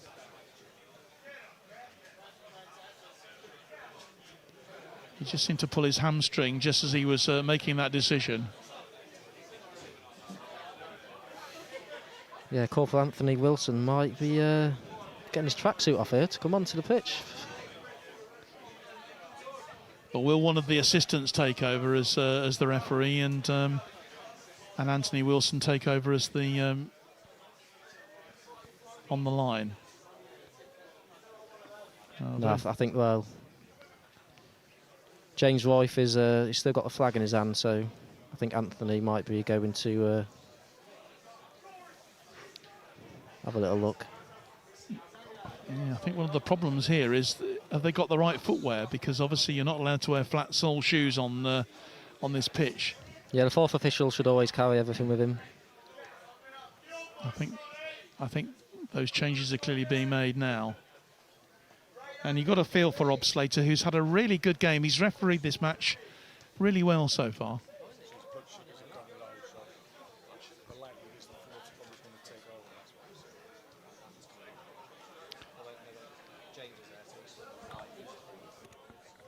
We're just hearing, I don't think it's a hamstring issue for Rob Slater. It's actually the fact that he felt a bit faint, and he's going to have to be replaced. He's gone down. And clearly his pre-match meal didn't do the job, did it, George? No, he's I believe Anthony's coming on as a replacement referee. I have just been asked who's doing fourth. I believe there is an RAF liaison officer here, which I've just spoken to his chain of command. He may come on and be fourth. It's looking that way at the minute, but... Well, if not, it may have to be you. And Knighton here might have to do the commentary on his own.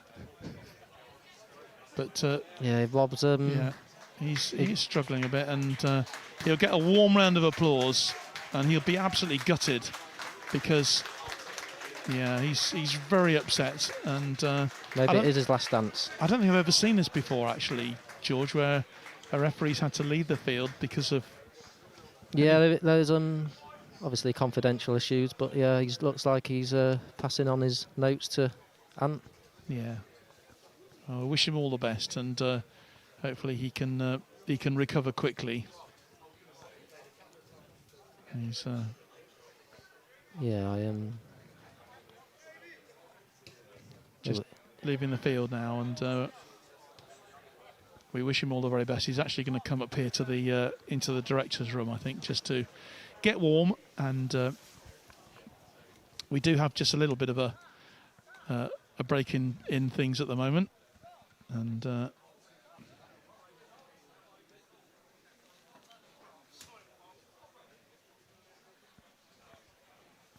so George has just left his commentary position here to go and check that his colleague is is okay. And Corporal Ant Wilson is taking over as the man in the middle now to officiate for the rest of this game. So although we've had 58 minutes played now, we've obviously had a break of must be getting on for around 5 minutes so far. So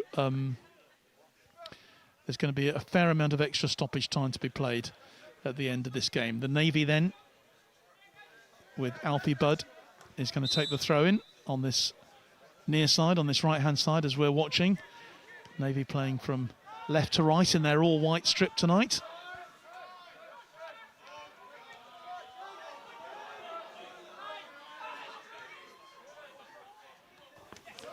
So yeah, Ant's gone into the middle. We found the level 4 Army referee who's going to take up the fourth. I'm just trying to find out his name now.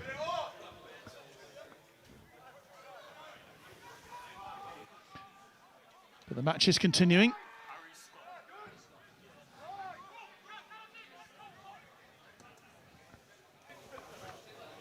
The fourth official is Harry Scott. He wasn't expecting to be involved tonight, but he clearly is now. And so we wish Rob Slater all the very best. Yeah, he's having a sugary cup of tea, some jelly babies, so hopefully he'll be in a good place. And a cup of tea, that's marvellous for us as well.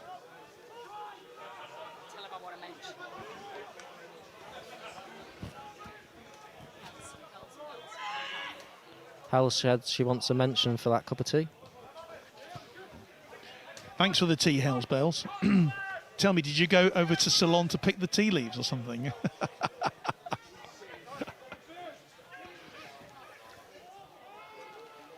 Actually, it's a lovely China tea as well, so thank you. Thanks for that. I just spoke to Robbie, he's a bit gutted. Yeah, well.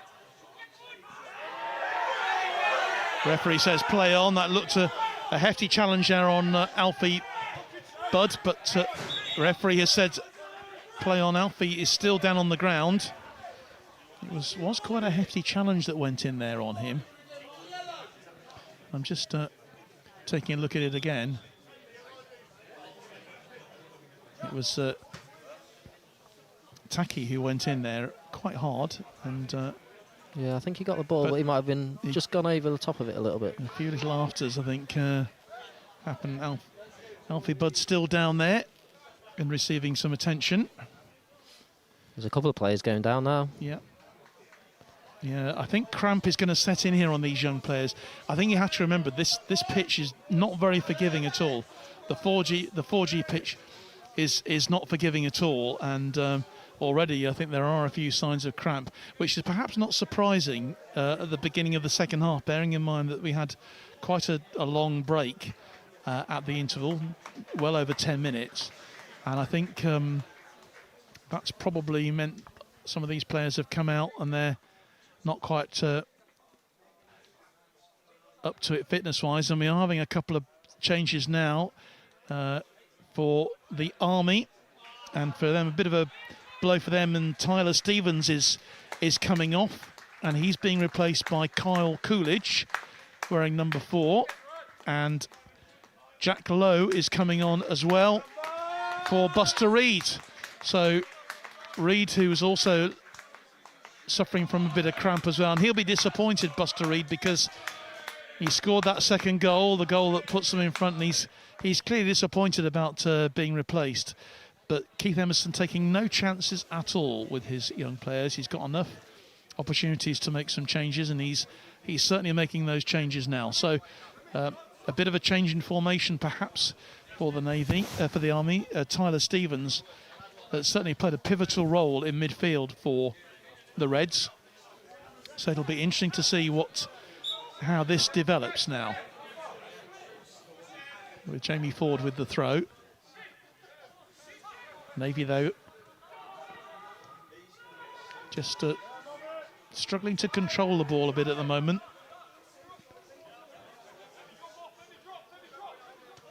Tucker plays it across his own penalty area.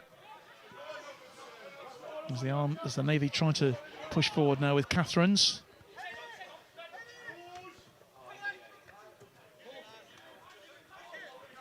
Second half failing to live up to the quality that we saw in the first half, but the Navy have the throw and they won't be bothered. They're trying to get on with it very quickly. Anxious to get back into this game as they trail by 2-1. 62 minutes played, but we've got a fair amount of stoppage time that will be added on at the end of this game because of the break we had, because of Rob Slater having to leave the field, the referee.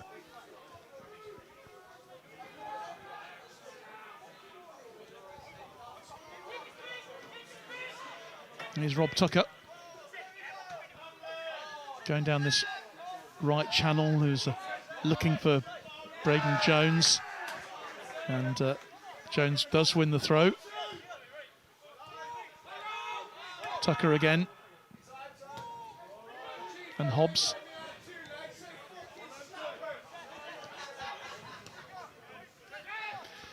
If you heard a little bit of fruity language there, our apologies.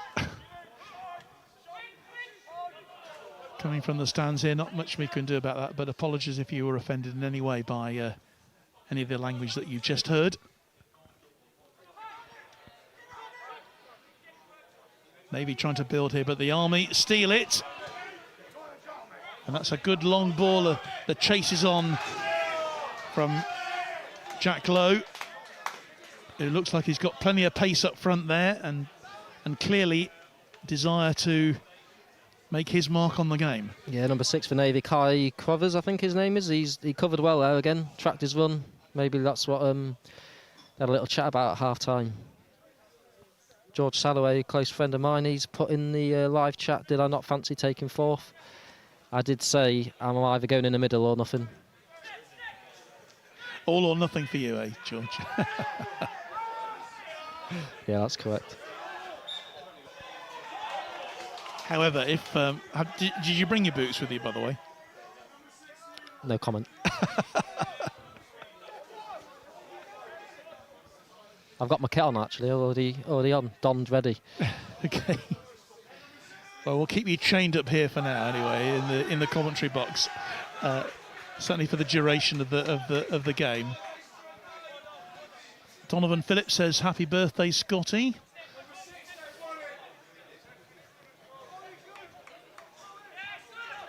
And a nice big smile from Megan Tether at the moment too. So I assume, Megan, that you're supporting the Army.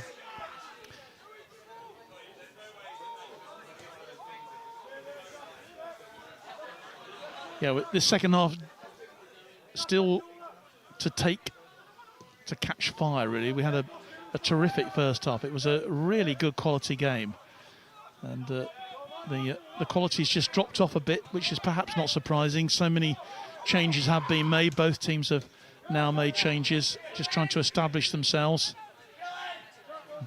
That's good work there by Lowe. Herring across the field there.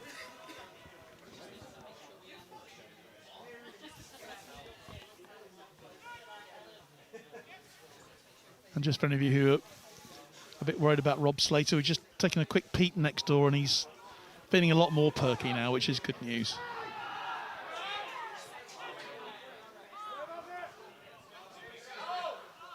Navy still working hard in their own half. Lowe is just down there on that far side of the field. Felt that he suffered rather a hefty challenge there. Yeah, he's still down at the minute. Yeah, referee allowing the play to go on. Navy are trying to take advantage of the situation. Lowe just bringing himself back into the game. He was having a little chat with the assistant. That's a lovely ball forward. And who's going to get there first? And I'll tell you who did get there first.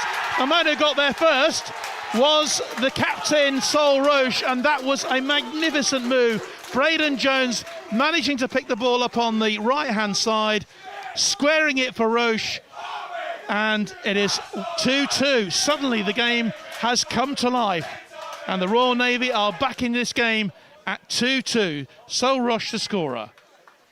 Finished that well there. Definitely took advantage as the Army play down on the far side. Well, I was saying the game hadn't come to life, but it has now sparked into life. The Navy are making another change here and taking Tomo's Catherines off and replacing him with Josh Woolley, who is the only officer involved in this match tonight. Sub-Lieutenant, who is based with a Fleet Air on. Yeah, don't forget the assistant referee one. Exactly. Flight Lieutenant James Roy. 2-2 the score. Neither of these teams want a draw, of course, because you only take a point from a draw in this competition. And the cup would be shared. But I've got a feeling we've got more goals to come here. That was such a well-taken goal from the Navy. And suddenly the Navy captain, Sol Roche, is everywhere. Here he is, challenging for it. He's on the ground, but he's still getting the ball and wins the throw-in. Navy eager to kick on now.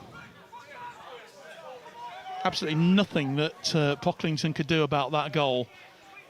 Again, close range, and it looked like a lost cause. It was a through ball that came through from the Navy. It was Rob Tucker who put the ball through, I think.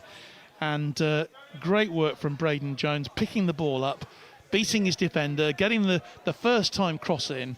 And there was Sol Roche, the scorer, who has obviously had so much success over these last few years, not only at under 23 level for the Navy, but also at full senior level as well. And it's the Navy who have the free kick then, which Seb Hobbs is going to take on this right-hand side. Can the Navy edge themselves in front here? There'd be a lot of cheers going up if they were to make it. Two-man wall for the Army. Looks like it's going to go deep there. It's a really good free kick. Monaghan was on the end of it, or tried to be. If he connected, that might have caused a few problems in the Army goal. But referees bringing play back again. And the Army have got a man down at the moment. It's their right back, Alfie Budd, who, remember, was booked earlier on in the second half.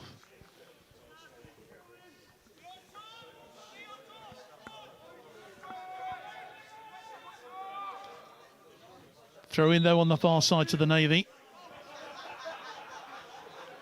Here's Monaghan. And I must say, Rob Tucker has made a real difference at the back there. He's really made things a lot more solid. But here come the Army. And here is Lowe. Plays it wide. Cross comes in. Oh, it dips onto the roof of the net. And that will be a corner. The Army's first corner of this second half.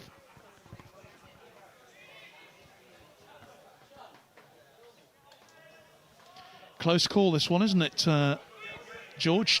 Difficult to make a call on this match now. Yeah, it could go either way, this.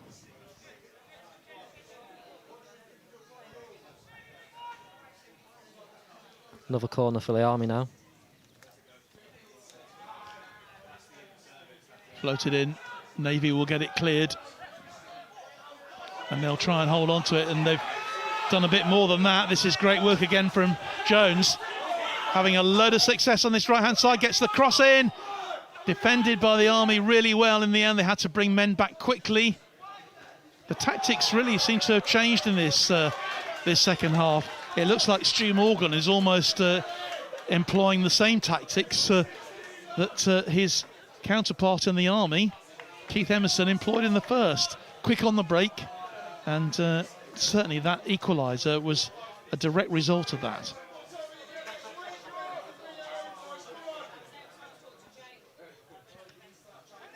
Navy still pressing, still looking to take the lead here. It's the Army who clear it eventually.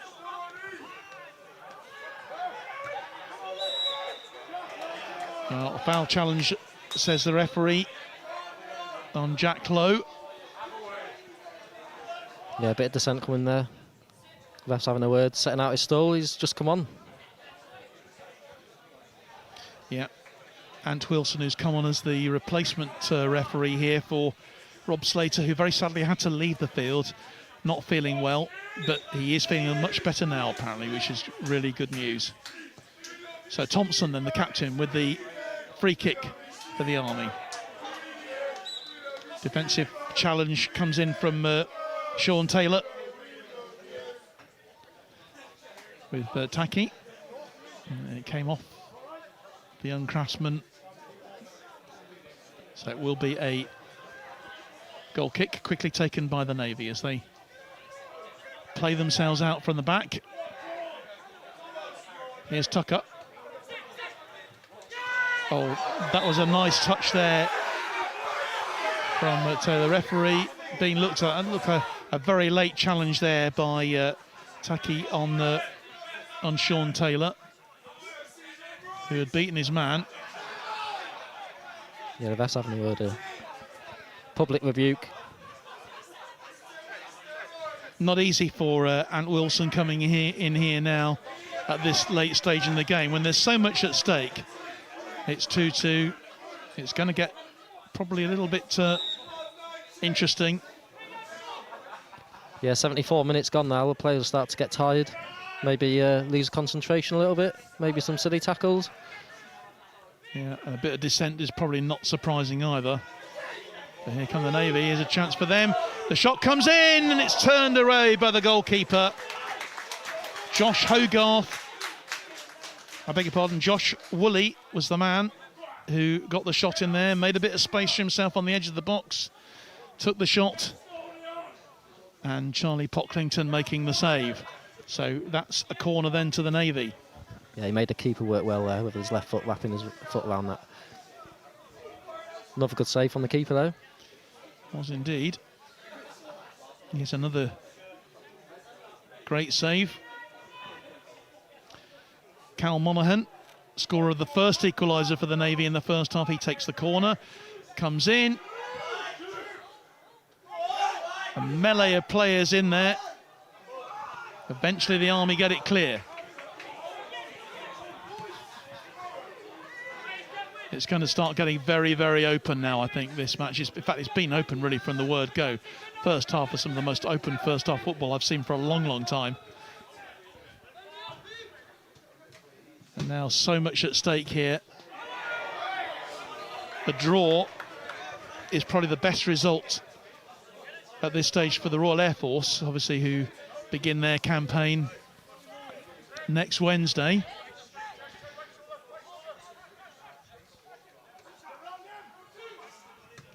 Against the Royal Navy. And they will feel that if this match were to end in a draw, the door would be half open for them. But a lot of football to be played yet in this game. Although we've had 75 minutes, we've still got probably at least 5 minutes extra on top of that, maybe more, to add plus the substitutions. So we could be looking at 6 or 7 minutes of stoppage time here in this match. Ford. Outside to Taki. Taki still has it. Jinks his way through, wins the throw. Great work from him. Ford with the throw. Looking for someone in space, and that's Crone, Jordan Crone, but he loses out. And here's Hobbs. Right down the middle. Got to be dealt with by the Army defence, and it is dealt extremely well by Luke Thompson. And Taki again will be on the end of this. That's lovely work from him. Tries to beat his defender, but good defensive cover from Taylor. Eventually the Navy have to clear their lines. But this is becoming quite interesting, is it not, George? It's heating up a bit now.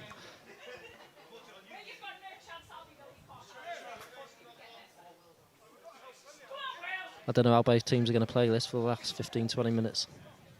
Do they go for the draw or do they push forward?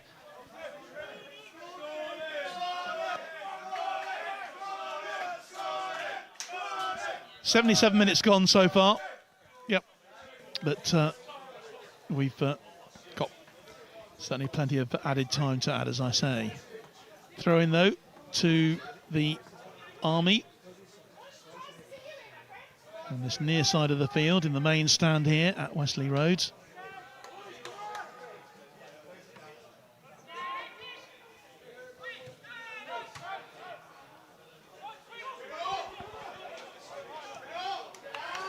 Nice work from Hogarth there, gets the ball spread wide. Chance for the Navy here, but the final pass just going awry slightly. And it's the Army once more who can bring it clear on that right-hand side. Really good run. Fine run from Alfie Budd. Wins the throw. Once again, the Army have the pressure.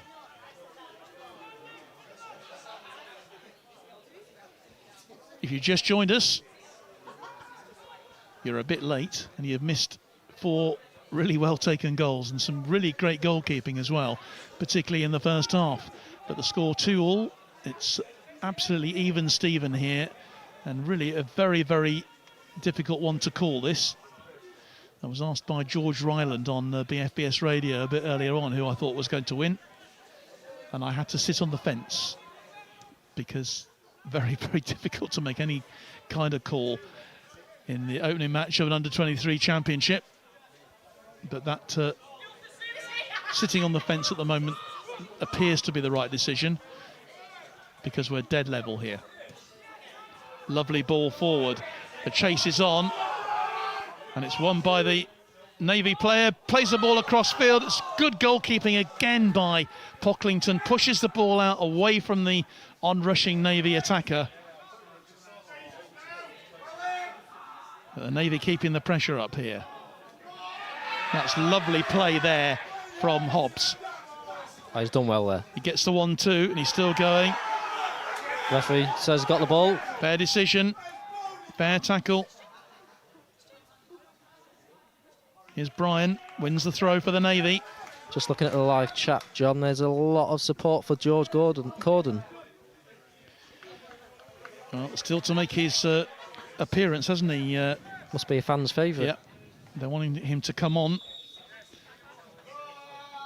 And there is a man down on the far side. Just trying to see who it is. In fact, there are 2 players down, one from the Army, one from the Navy. And the Navy are making another change. In fact, the Navy, it's the Navy. 3 changes being made for the Army. It looks like Sol Roche is coming off, is he? We've already had the number 9. No, actually the board's been changed now. So coming off is Jamie Ford. And coming on for the Army is Ethan Reynolds. And a change being made by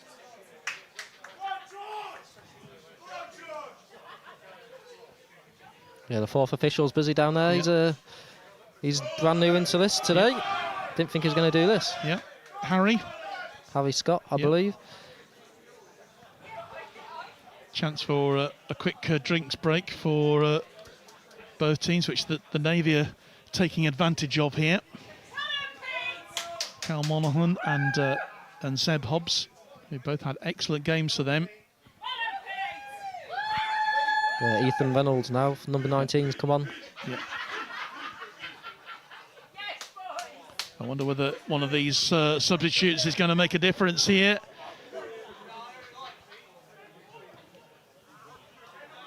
And Reynolds immediately in the match. And here's the dangerous Jones. Bryden Jones wins another corner. He created that equaliser for the Navy. 82 minutes now, are we? Yep. I'll say more like 75, I think. But On the clock, 82 minutes gone. Set piece specialists needs to sort this one out. Yeah, Carl Monaghan coming over. Based at His Majesty's Naval Base, Devonport. So he's travelled all the way up from Plymouth to be part of this. The Navy, they spent this week at Southampton FC at their training centre. But that corner has been wasted slightly, and it's a chance for the Army to put something together. It was a bit of an acrobatic leap there from Jack Lowe. Came to nothing in the end. Here's Monaghan, takes the shots. Well, it was always flying high and wide, I think, from the moment it left his foot. But it was certainly worth a go.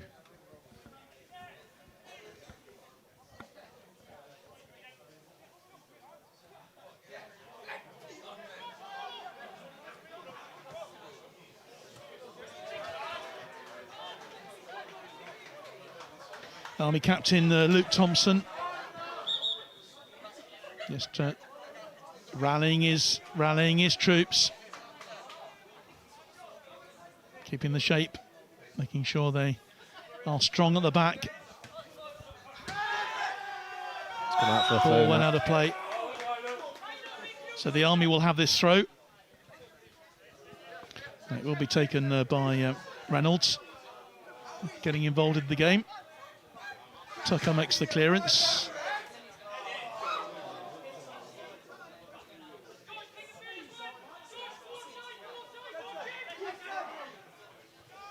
It's a good long throw from Reynolds. Again, Tucker has to tidy the damage up. Nicely done by the Navy, but Army have it back. And again, that wide ball onto the right-hand side. Just a little bit too far for Braden Jones to collect. Charlie Pocklington, who's made 2 really important saves for the Army in this match. And it's 2-2, that's a long clearance. Bit of route one stuff from the Army. But of course they all count.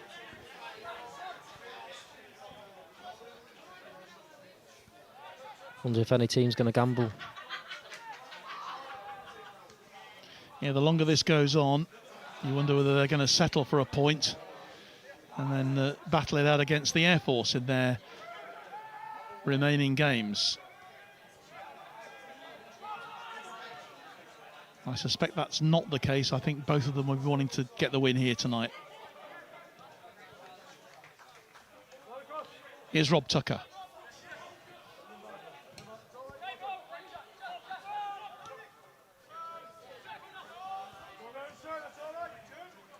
Crone, back to Tucker again.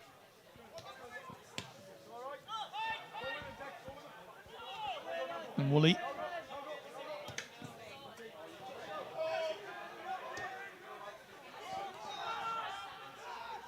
And that's a lovely through ball. Chance then for the Army here. Alfie Budd into the penalty area. Went for the first time. Didn't quite work.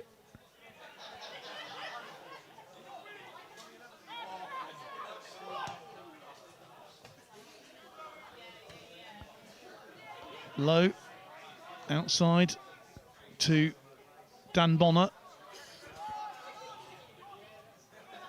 Bonner to Crone, to his captain. Low again. Just a little bit too much on that. Yeah, held the ball up well there. Yeah, held the ball up well, and it was the right ball, but just a little bit too hard for the chase for Reynolds. Neither side can afford a mistake at this stage in the game. So I think they just seem to be playing it a lot more safe at the moment. But it is very open out there. There's not much midfield going on.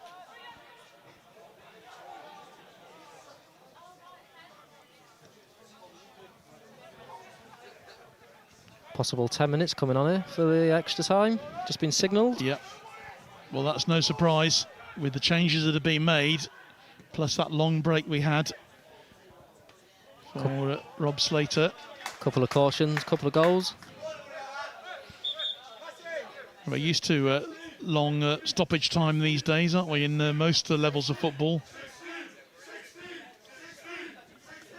And you're quite right, 10 minutes has been added to this game, so that's going to take us towards the 100-minute mark.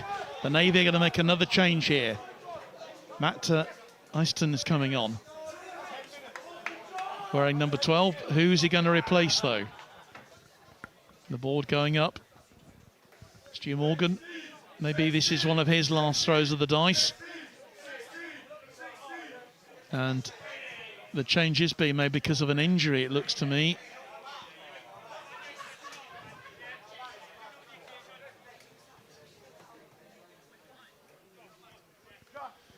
Yeah, and it's a shame that Kai Crothers is having to be helped off the field. And he's been good at the back today. Looks like it might be a thigh injury that he's carrying. But going into that position then is LEOT Matt Easton.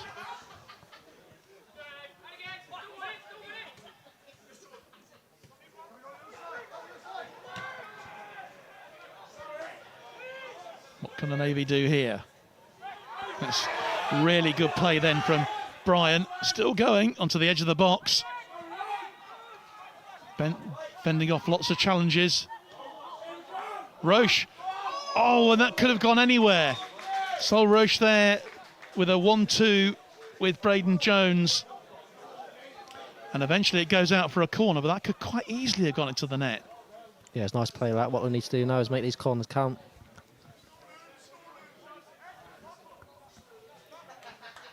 So into the last minute of normal time here, say 10 minutes of stoppage time to be played. Yeah, next goal wins, I think. Well, we've seen lots of goals scored in stoppage time in matches. And there's plenty of time for more than one, to be fair, as they can retrieve the ball. Just looking for another ball.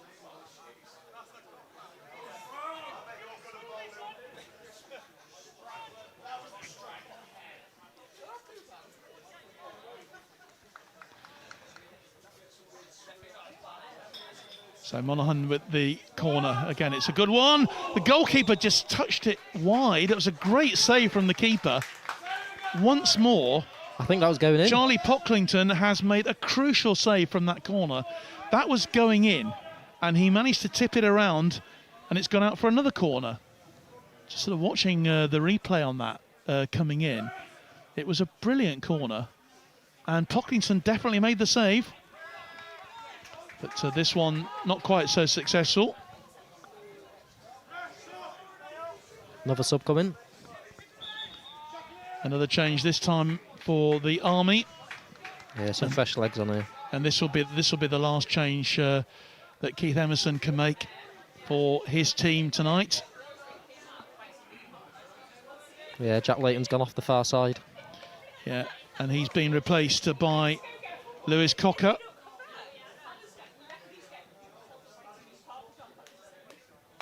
Who's just very quickly getting his tracksuit off, getting himself sorted and ready. So Lewis Cocker comes on to replace Jack Layton, who's had a really good game for the Army as well. Been some good performances tonight from both teams. I don't think I'd want to be choosing the player of the match tonight, George, because that's a tough one to call. A big call tonight.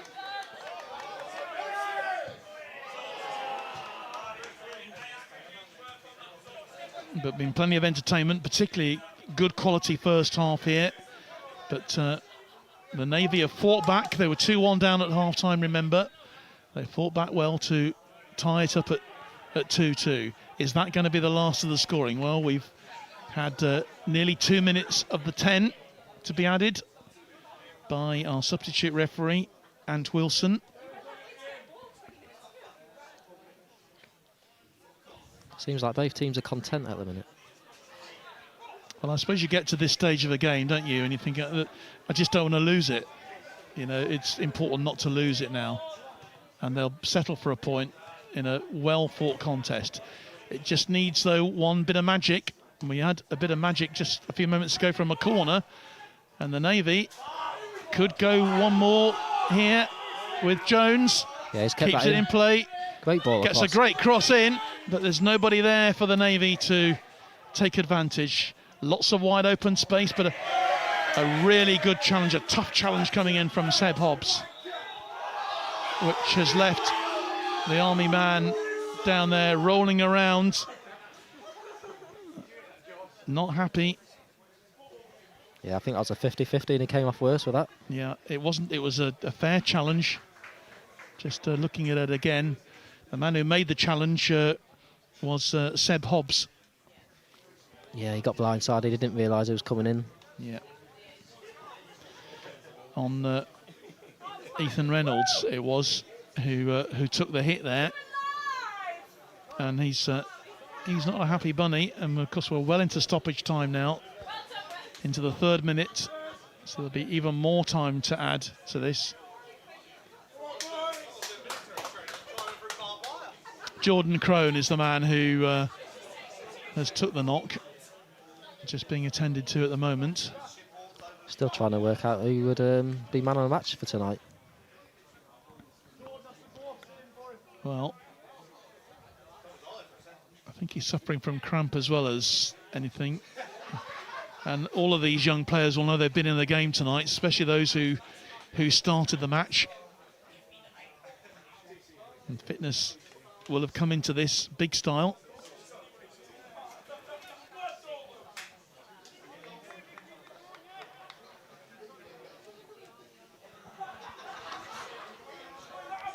Glenn Long, shout out, man of the match, got to be Army goalkeeper Pocklington. He's made some crucial saves.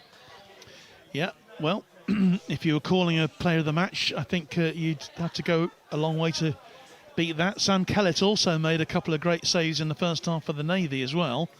But that save right at the end of the first half from Pocklington, at the end of the day, it could be the one that gives the Army a point here. Because if that had flown in, well, goodness knows, it was an amazing save, and I'm sure it's something that we will see quite a bit in our highlights, which should obviously be able to watch later on Forces News YouTube and online. But it's not over yet. We've still got 2 or 3 minutes left. In fact, another 5 minutes of stoppage time at least. And the Navy chasing hard. Roche getting that ball in to Jones. It will be offside, I think, has been given, so the Army will have a chance to. I think it's all about character now, George. It's all about character of both of these teams, not to concede, but it's the Navy who are just showing that sharpness at the end here. Got to keep that focus, keep disciplined, stick to the game plan, game management, see the game out. And one more goal here will definitely settle it, I'm absolutely certain, now at this stage. No silly mistakes in the match.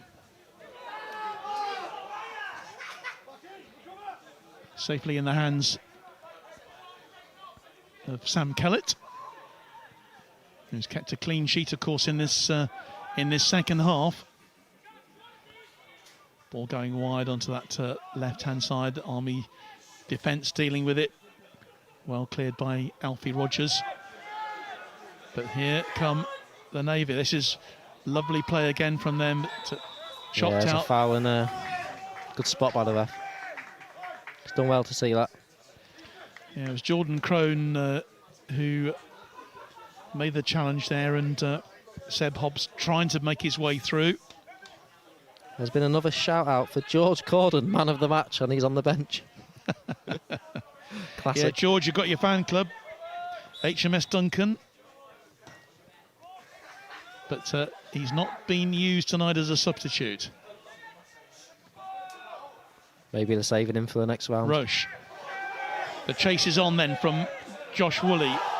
And the Navy do not win the throw. The Army take the throw in. Woolley not particularly happy about it. Yeah, every decision counts now. It certainly does. Another one gone down with cramp. The Navy bench not happy either. No, they're on the front foot at the minute, I think, these last few minutes. Yeah, the Navy, they're ending this match the stronger of the two. Showing the sort of character that I know that Stu Morgan will be very happy with. But equally happy will be Keith Emerson, because his young players tonight have done him proud. George Salloway, shout out George Foreman, man of the match. I'll take that, please.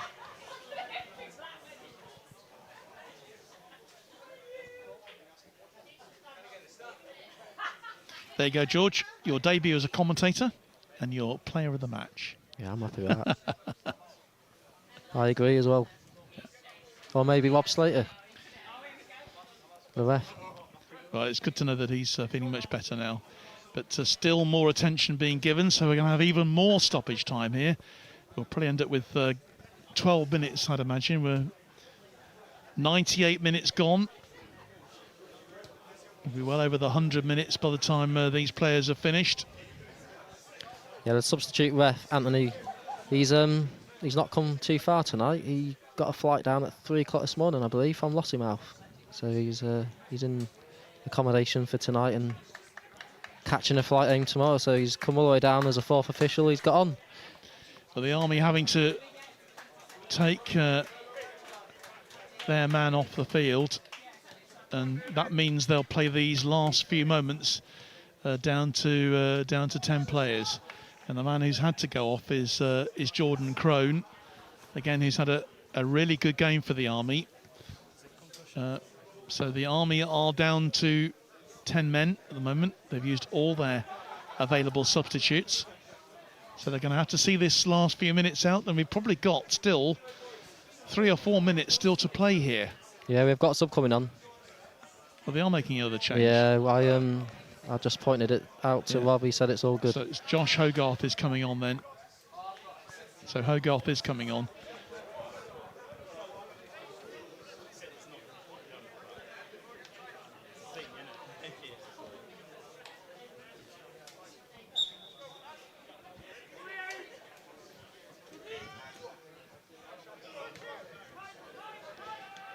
Can anyone snatch a winner in these dying moments of this match? And that's another caution coming in late for 17. challenge. Yeah. To be fair, he put the pressure on. Just caught him a little bit late.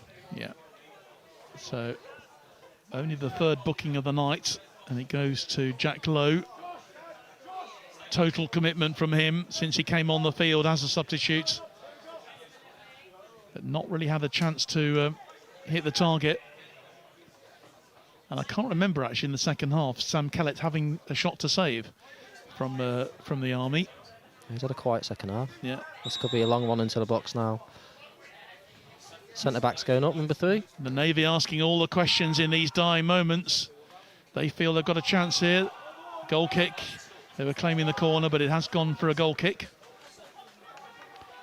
So 100 minutes played here and 40 seconds heading towards the 101st minute. It's all now about how much time Ant Wilson is going to play. But they have had some stoppages and some more substitutions during this 10-minute period of stoppage time. It remains 2-2 in this highly competitive inter-services under-23 clash.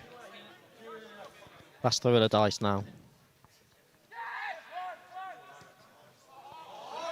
Just a little bit too far even, I think, for Jones to catch. He's been brilliant in the second half, actually.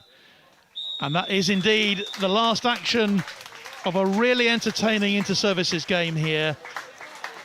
Played in the right spirit. And that means the Joey Collins Trophy will be shared between both teams.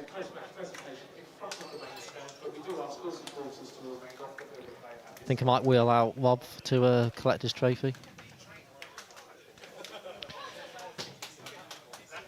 So we're not going to be doing any pitch side interviews at the end here. The game having finished level. And I think honours even in a really competitive game. The Joey Collins Trophy just being brought now out onto the pitch. I'm sure both captains will gratefully share the trophy at the end, because they've all put in a really good shift tonight. Both teams. I can see Joe down there, Joe Collins, who's one of the great mainstays of Army football.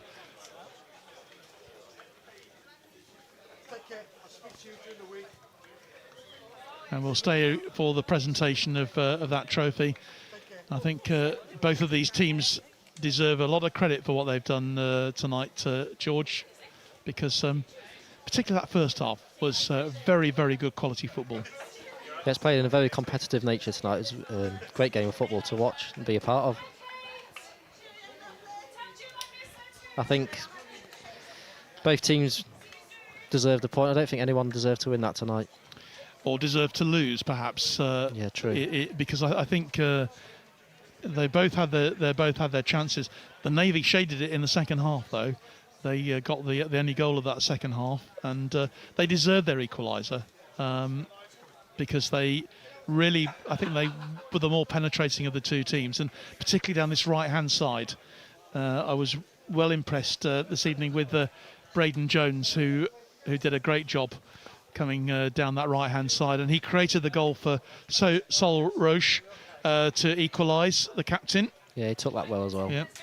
So, of course, the Navy, it means they remain unbeaten now into their 4th year of inter-services under-23 football. And that is an impressive run. They didn't win tonight, but they didn't lose either. So, honours even. I'm sure. Looking for 4 in a row. Yeah, well, obviously, it depends now how they get on. They're up against the RAF next week at Wealdstone. And warm applause for the officials who've come on. And it's really good to see Rob Slater coming back out onto the field again, having recovered. He's still got a high energy drink there, which I'm sure that he's holding on to. And he receives warm applause from everybody. Does Rob Slater. All the officials have done really well tonight. James Rofe and Scott Ellis, and of course Ant Wilson, who came on as the substitute referee. Yeah, they did the RAF referees proud tonight. Great job, guys. Yeah, well done.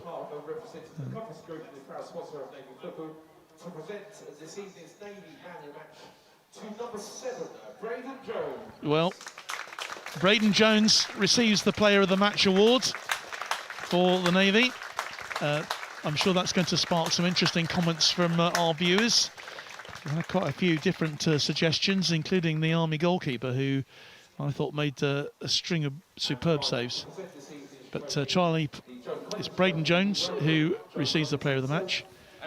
And both teams now then to receive the trophy. They're sharing the Joe Collins trophy. And it is certainly the right decision, I think, in most people's minds. It was a well fought game, superbly fought game. Two very committed young teams.